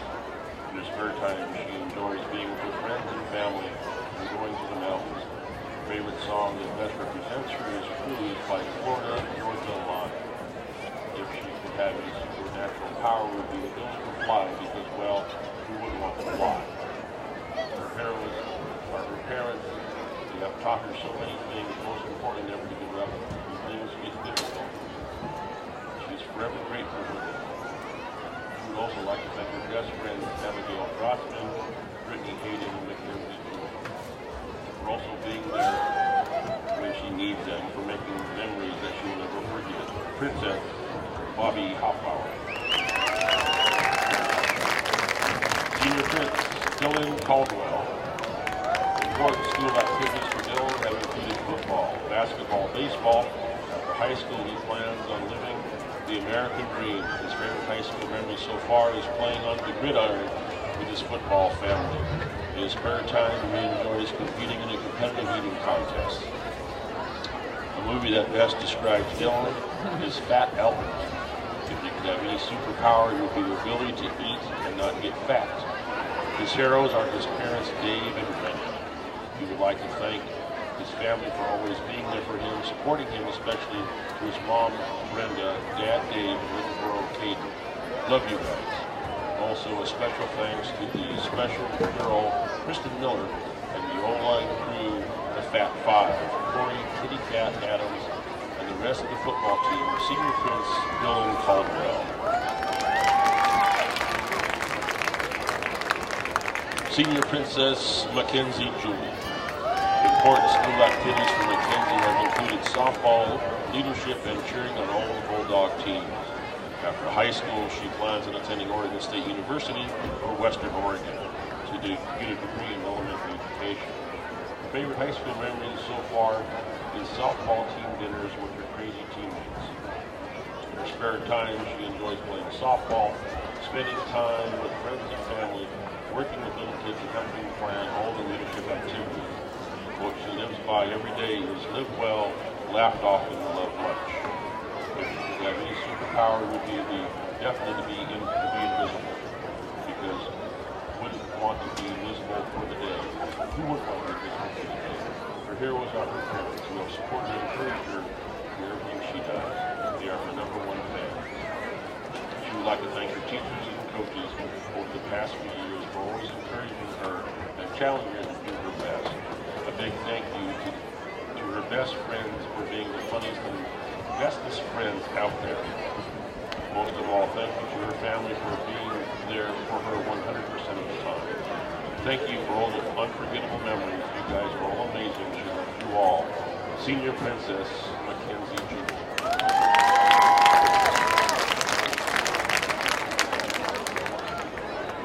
Senior Prince Corey James Adams. The most important school activity for Corey, of course, has been football. After graduating from high school, he plans on going to college and continuing to do football stuff with his friends. His favorite high school memories so far is playing on the field with his team, his football team, and also kicking it with the one and only Michael Murphy in class. In his spare time, he enjoys playing video games and being with his friends and family. The song that best represents him is Anaconda by Nicki Minaj. If he could have any superpower, it would be teleportation. Corey's hero is his Uncle Jim. He gives special thanks to his parents, Robert and Kathy Adams, his siblings, Bobby and Lacey, and his Aunt Sharon for being so supportive. Thank you to the football team for being his second family. Also thank you to Cam for being like a brother to him. Special thanks to Mercer for never doubting him and always pushing him to his full potential. Senior Prince Corey James Adams. Senior Princess Noah Anna. We most greatly know Noah. Important school activities for Noah include volleyball, softball, and heat club. After high school, she plans on attending college for a year and will then serve a mission with the Church of Latter-day Saints.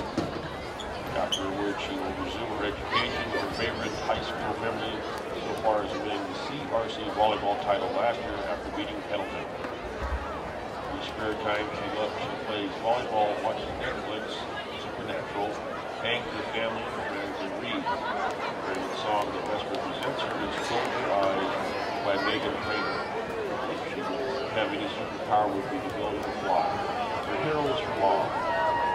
She's hardworking, crazy, independent woman, and she's lucky to have her as a mother. She gives a special thanks to her mom and dad for always pushing her to do the best. She also thanks Finder for looking out for her and having her back. Thank you for her cousins Priscilla, Shai, and Maddie for always being there for her. Huge thanks to Kyler for sticking with her for all this year.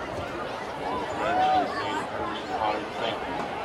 You made her high school experience amazing and fun. She loves you all.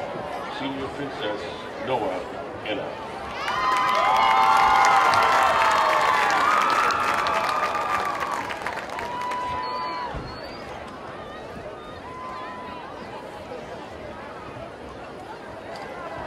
Now the senior princesses will punch their boxes and see who we have as the homecoming king and queen for 2014.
It's like half a mile away.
And just for the reference for the folks in the Dalles, no, the devil is still not active.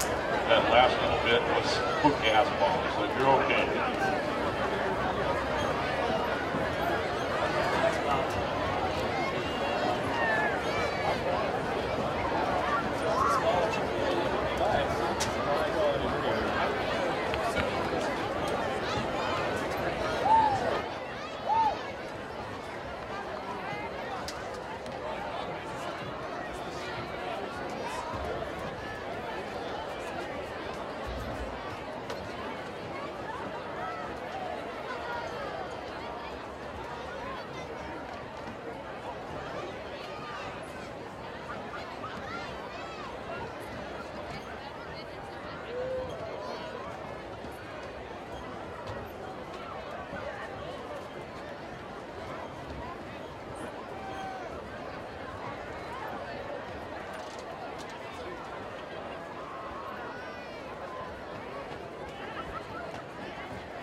course, this reminder, per OSAA rules, the second half will be a running clock.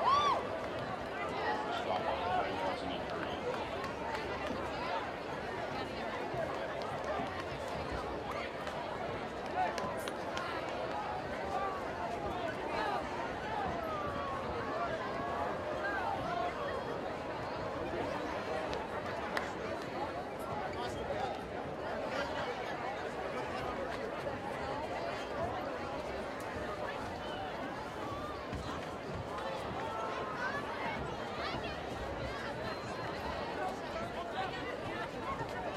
Bulldog fans, just a reminder, coming up on Saturday, November the 22nd at Dalles-Wahtonka Farms. It's the annual Hermiston High Sports Boosters Texas Hold'em Tournament. Social at 5, starting at 6:30. Must be 21 and over. $100 that includes cards, food, and beverages. For more information, give TJ Hansen a call, 541-561-4097. November the 22nd, save the date. Help support Bulldog Athletics.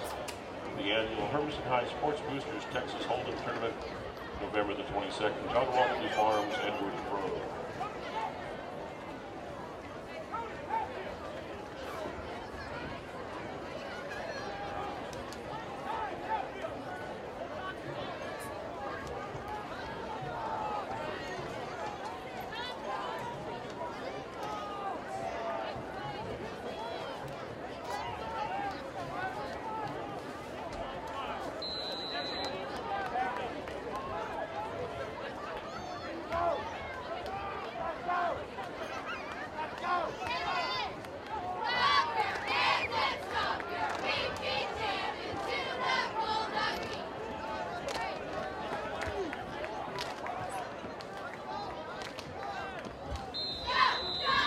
Kick goes out of bounds at the 25-yard line. Penalty marker on the play.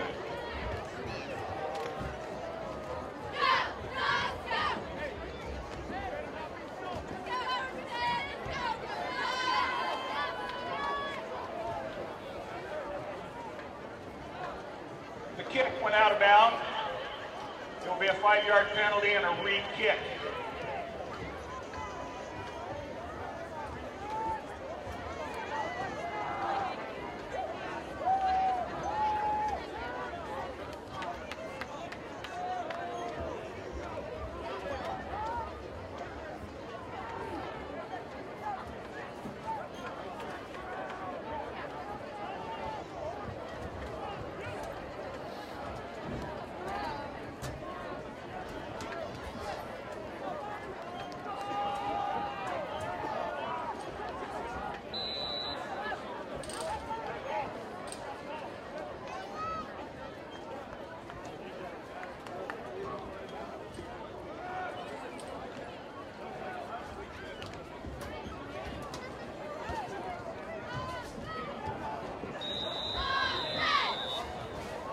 Marker on the play.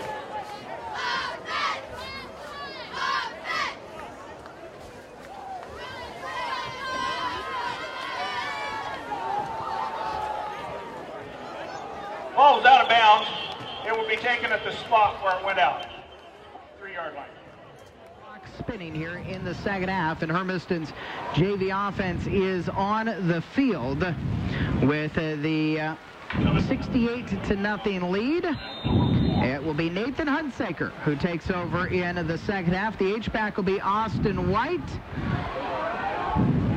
And Mitchell Brown. And Mitch Brown is going to be the running back. Hand off to White. He's got some space up the middle, and White's going to go all the way.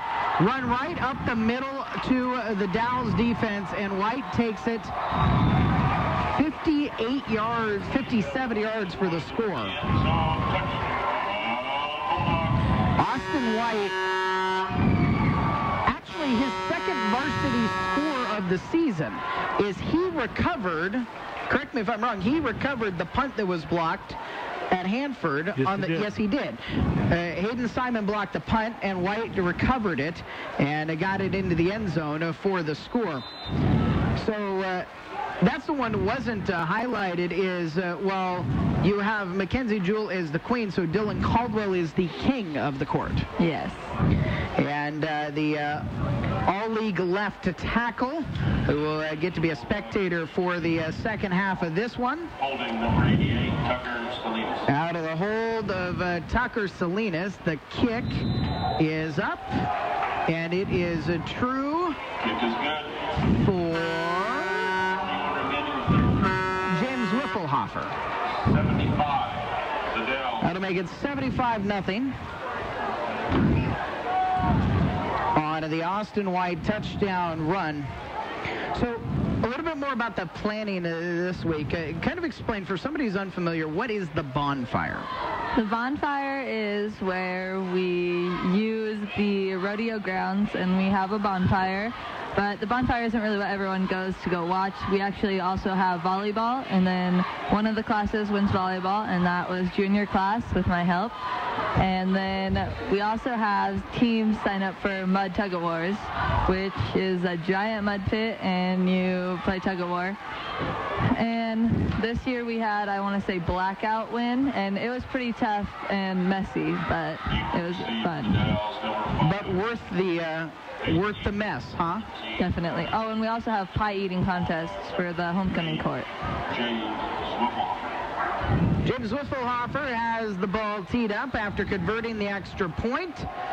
And the Dalles still has that alignment where the 9 of the 11 guys are up at the first 45 yards. Kicks a return. Eaton ran into his blocker. Lutu and Eaton ran into each other, and Eaton trips up at the 22-yard line with his teammate making the tackle. So 9:20, and the clock is spinning as the Dalles takes over this possession. First down and 10 from the 23-yard line.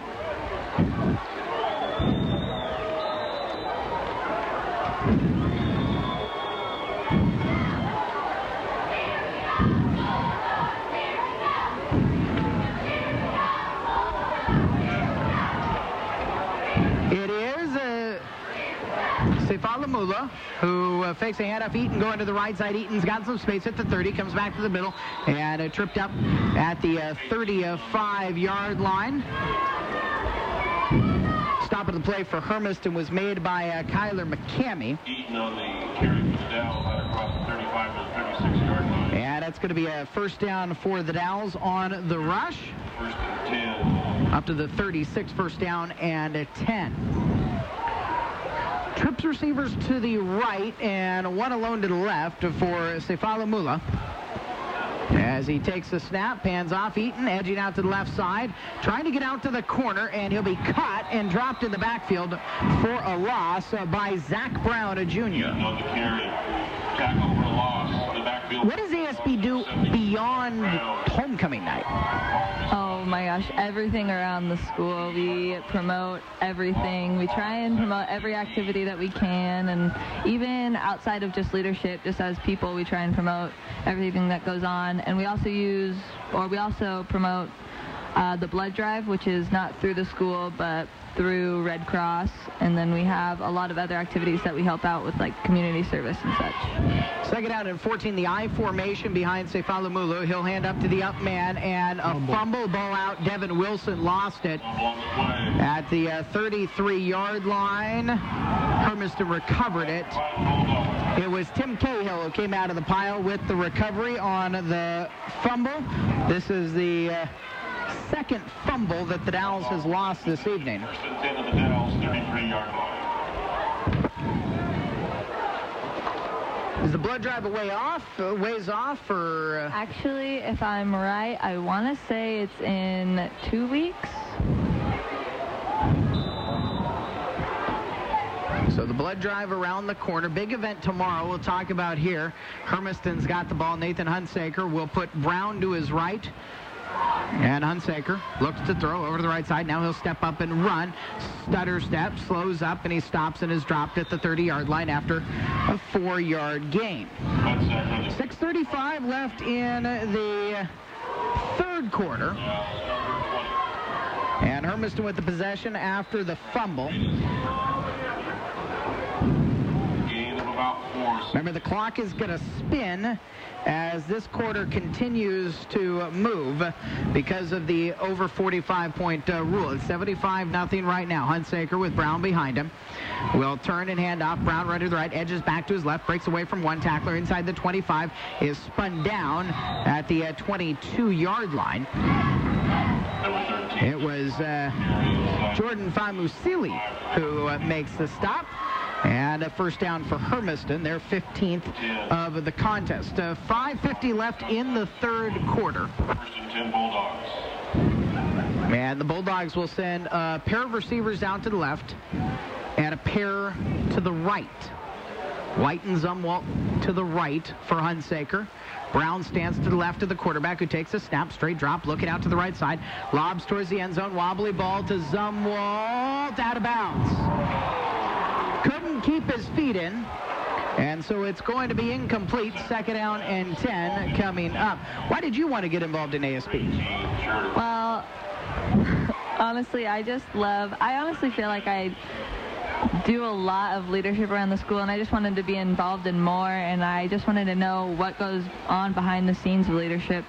I never realized how much work that we actually do and put into the school until I was honestly involved, and I think it's going to look great for future jobs and college applications. Second and 10, handoff to Brown, running right side, tripped up after a 1-yard gain up to the 21-yard line. But because you put so much into this homecoming, I suppose that the opportunity kind of, will you get to relax during the dance? I mean, will that kind of, was this the big thing, or is tomorrow night still stressful? Yeah. Tomorrow night is still stressful because we haven't finished setting it up. That's what we're going to do after this game, and then tomorrow morning. Third and 10, Hunsaker straight drop, looking out to his left. He's hit and dropped in the backfield. Flight's going to be out. He got hit up at the helmet area, and you can't hit the quarterback. Well, you can't hit anybody at the helmet area, but they're going to see it when it's the quarterback. Yeah. So they'll talk about it here and move Hermiston up a bit. So you still got to set up after this thing's over? Yes, and then we also have to set up in the morning, and then there's also the additional stress of getting yourself ready. On the defense, number 48. That takes like 5 minutes, right? It's just put the clothes on and you go? Like 1,000. Penalty, they call that 15-yard variety, right? Yes. Penalty.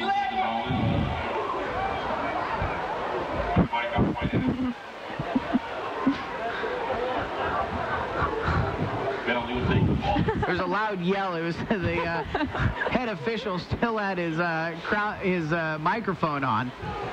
And so it moves the ball down to the 15-yard line. First down and 10.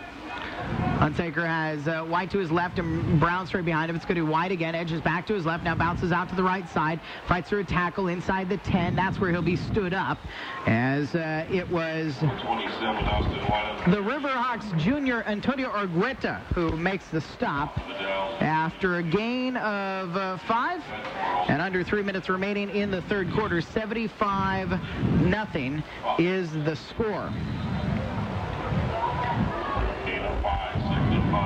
Out to the left is Tucker Salinas. Zumwalt wide to the right. In the slot right is Andrew Horn. That's the short side of the field with the ball in the right hash mark. Second and 5. Hunsaker looking to throw. Now he's going to roll, trying to scramble out to the edge. He gets around one defender, and Wilson's going to catch him and bring him down at the 9-yard line. Out on the far sideline. Get him to the 8. 2-yard run for Nathan Hunsaker. Obviously, Chase Kadutz is a senior. Hey, next year, it's going to look differently because Hunsaker runs quite a bit. They also really like the freshman Deshaun Neal, who's down at the next level. And both of them run a lot of read option stuff. So I think it's going to look different next year. Third down and 5. I'll make it 1-yard game for Hunsaker. Brown tripped up, and it was the lineman who was able to reach in and make the stop. I think it was Lutu, who may be a little bit slow to get up after that one. He might have taken a knee to the helmet from Brown, who he tackled. Just a 1-yard gain. It's going to be 4th down. So this is one of the times when the clock will pause. 1:41 left here in the first period. All right, well, you got to be on the air. What else do you want to talk about? Not your lanyard, that's for sure. My lanyard is amazing. We're an anti-Seahawks broadcast here. Actually, we're not. I guess right now we're not. Kirsten Miller, who is on the Hermiston ASP, a junior with us, a well-known junior for me, coached 2 years of junior softball with the youngin. You just said junior like 3 times. That's what I do. And always quick to point out anything I've done wrong. She's one of my best critics here of the broadcast. I don't know. 4th down and 5. Hunsaker with Brown standing to his left. Hunsaker will straight drop, look to throw, lob it to the right corner. Zumwalt is going to have that ball knocked away. Flag out on the play. Penalty marker on the Tough one there on Glenn Brechterfield. Yeah. I thought he defended it well. I thought he slapped it away correctly. I thought he got pulled himself. Well, I suppose that could be coming out. Yeah, I thought it was an offensive pass. But if it's offensive, it's... On the defense, number 24. It is on the defense. Face guarding, half the distance to the goal line. Face guarding? He was guarding his face. I didn't realize that was a high school call again. It is not an automatic first, though. It's only half the distance, so now it's 4th down and 1 from the 5. 45 seconds remaining in the third quarter. 75-0 Hermiston. And Hunsaker will take the snap, hand to Brown, run to the right side. Some penetration back there for the Dalles. Get into the edge. Brown, he'll get the first down, but he gets stopped before he got there. The Dalles really did swarm to the ball well.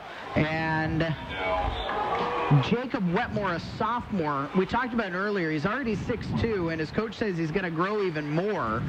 Is another one of those guys they think will be very successful for them down the road. That'll be the final play of the third quarter, 75-0 Hermiston. Kirsten, thank you for joining us. Wait, can I just stay on here and talk more? We'll negotiate during this break on AM 1360 KOHU. Time to transform your inner beauty. Yes. Make that interior beauty even better. It's the new paint studio at Ace. Believe it. Luxurious color from Valspar Optimus and Valspar Aspire. It's a colortropolis. Exclusively at Ace. The paint studio at Smitty's Ace Hardware carries a full line of Valspar Optimus and Aspire paint to transform you.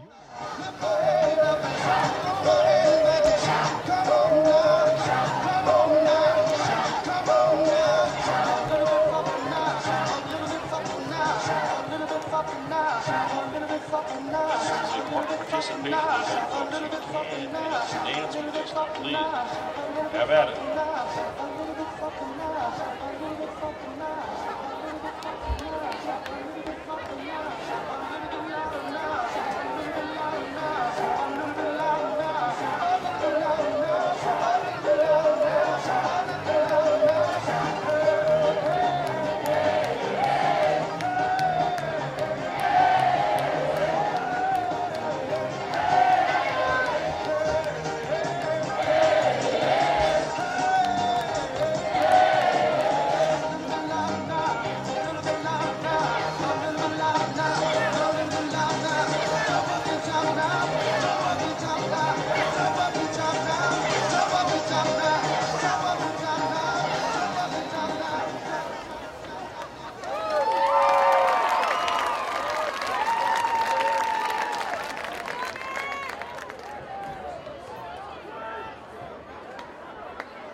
Down to about the 1.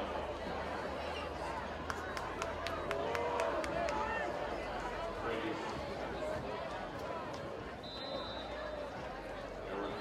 Stop. Dalles, second and goal.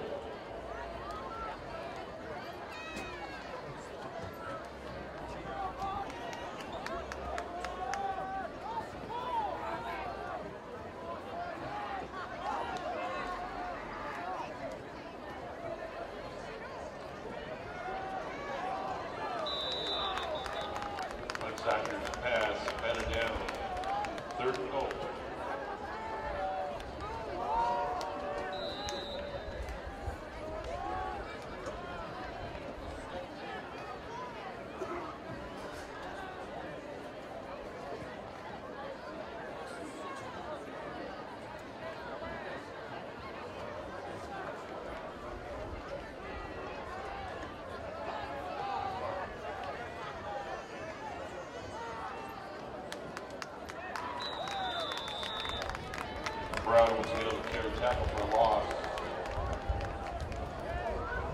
One to go.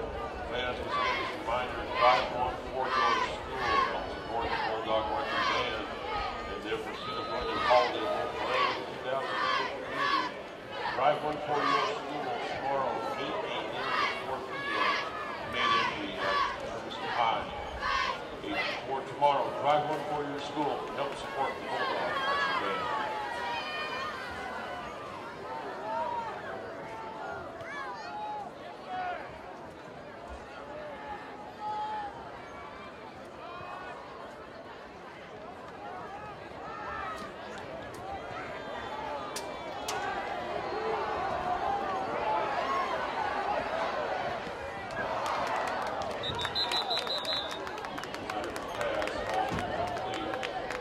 Dalles will take over on downs, first and 10 from the 5-yard line.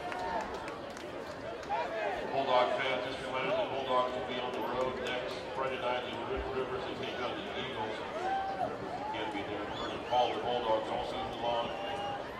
Home and away on 1360 AM KOHU. Listen to Eric, Sunny, and I called an exciting act of the 2014 season. Bulldog football all season long, 1360 AM. KOHU.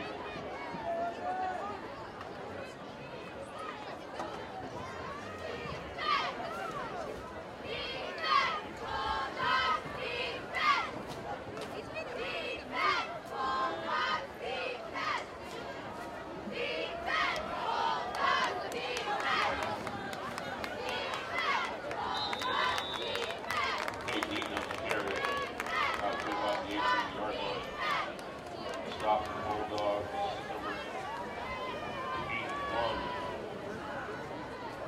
Red 16.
Eaton on the carry for the Dalles.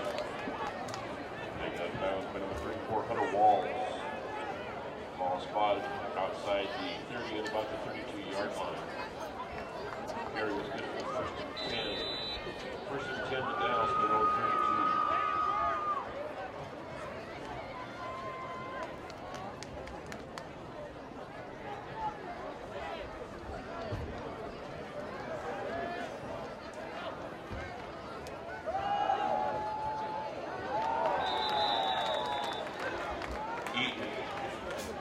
Tackle for a loss.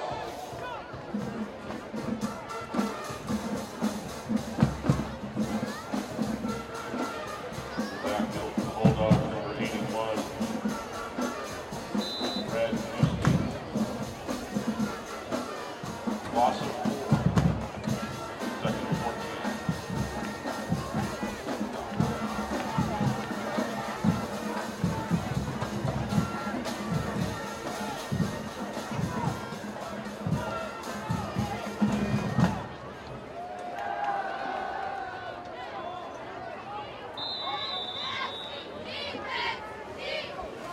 Pass falls incomplete.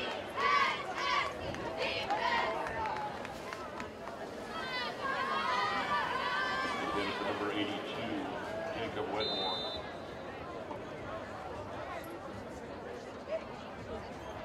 Coverage of the play for the Bulldogs, number 29, Robert Rodriguez. 3rd and 13.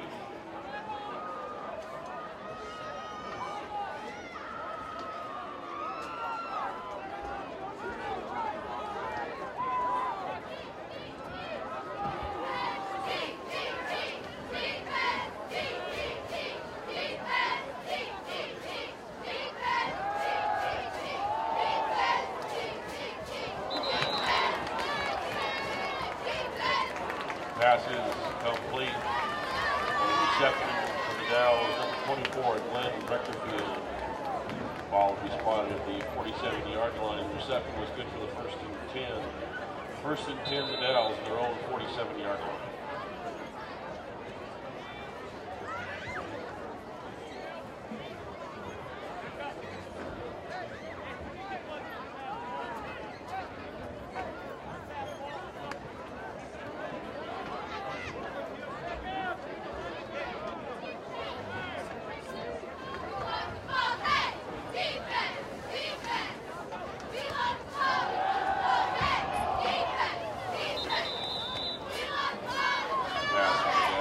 Incomplete, intended for number 22, Devin Wilson.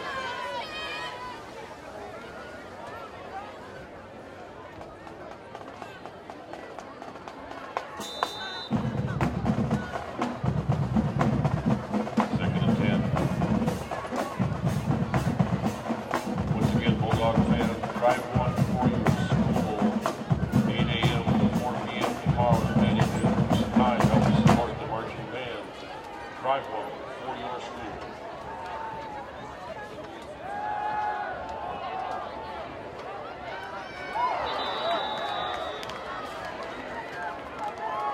Pass falls incomplete.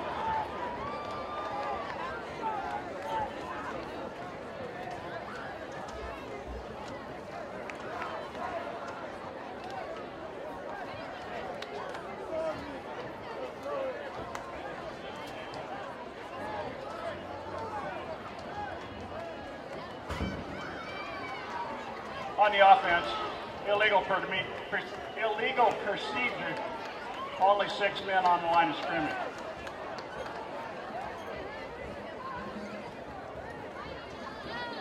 The score from the roundup grounds in Pendleton, Hood River and Pendleton tie 0-0.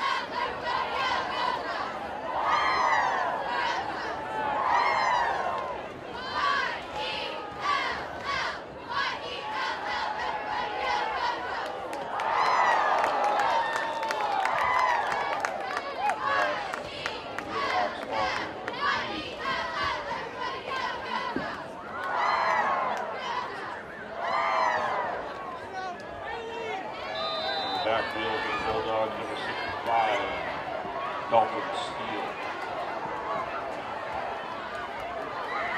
3rd and 15.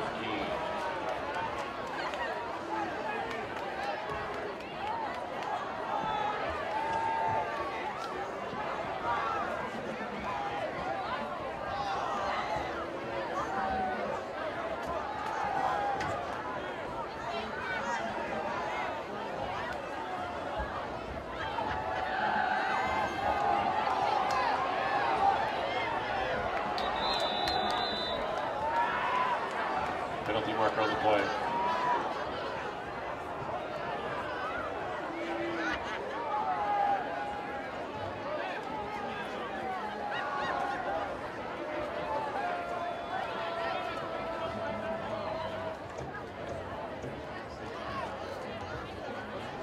On the defense, forward pass interference, 15 yards, replay 3rd down.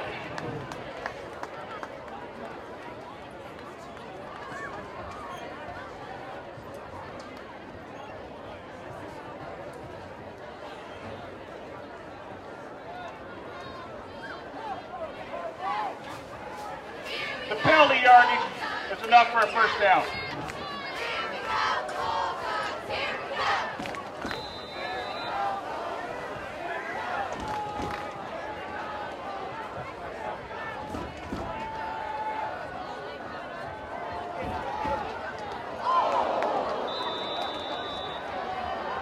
Pass falls incomplete. Intended for number 22, Devin Wilson. 2nd and 10.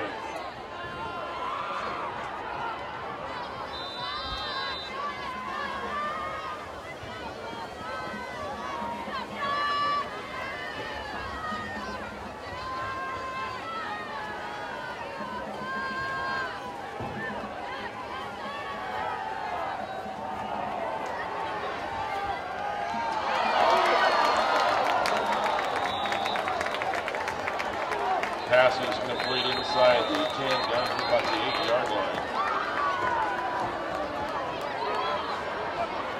Please reset the clock to 10 seconds.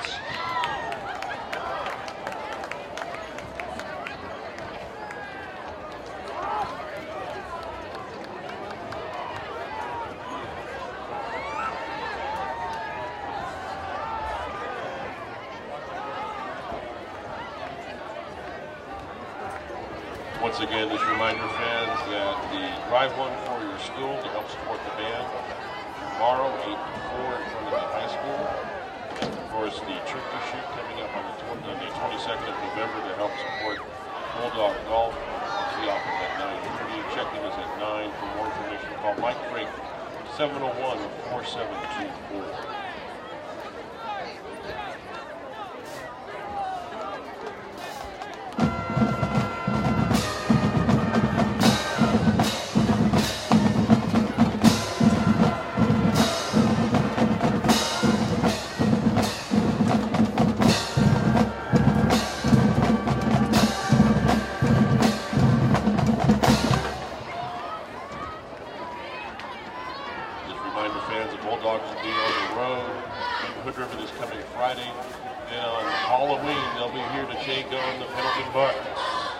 Halloween night here at Hermiston Field, Bulldogs, Bucks.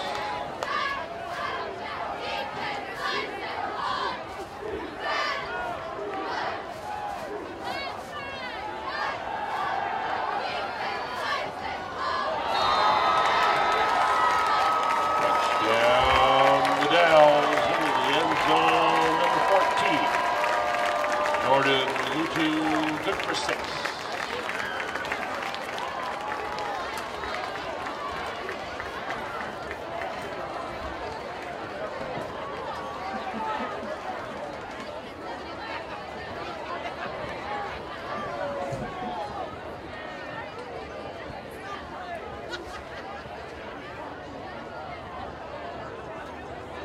No extra point.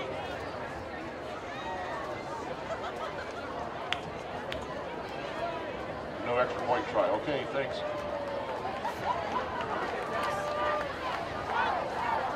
Final score, Bulldogs 75, the Dalles 6.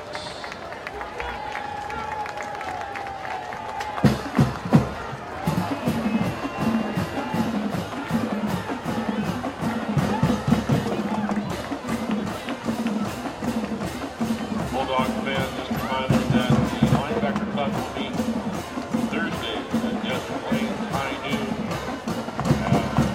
Tape on tonight's game, plus previews of the upcoming match against the River Valley Eagles.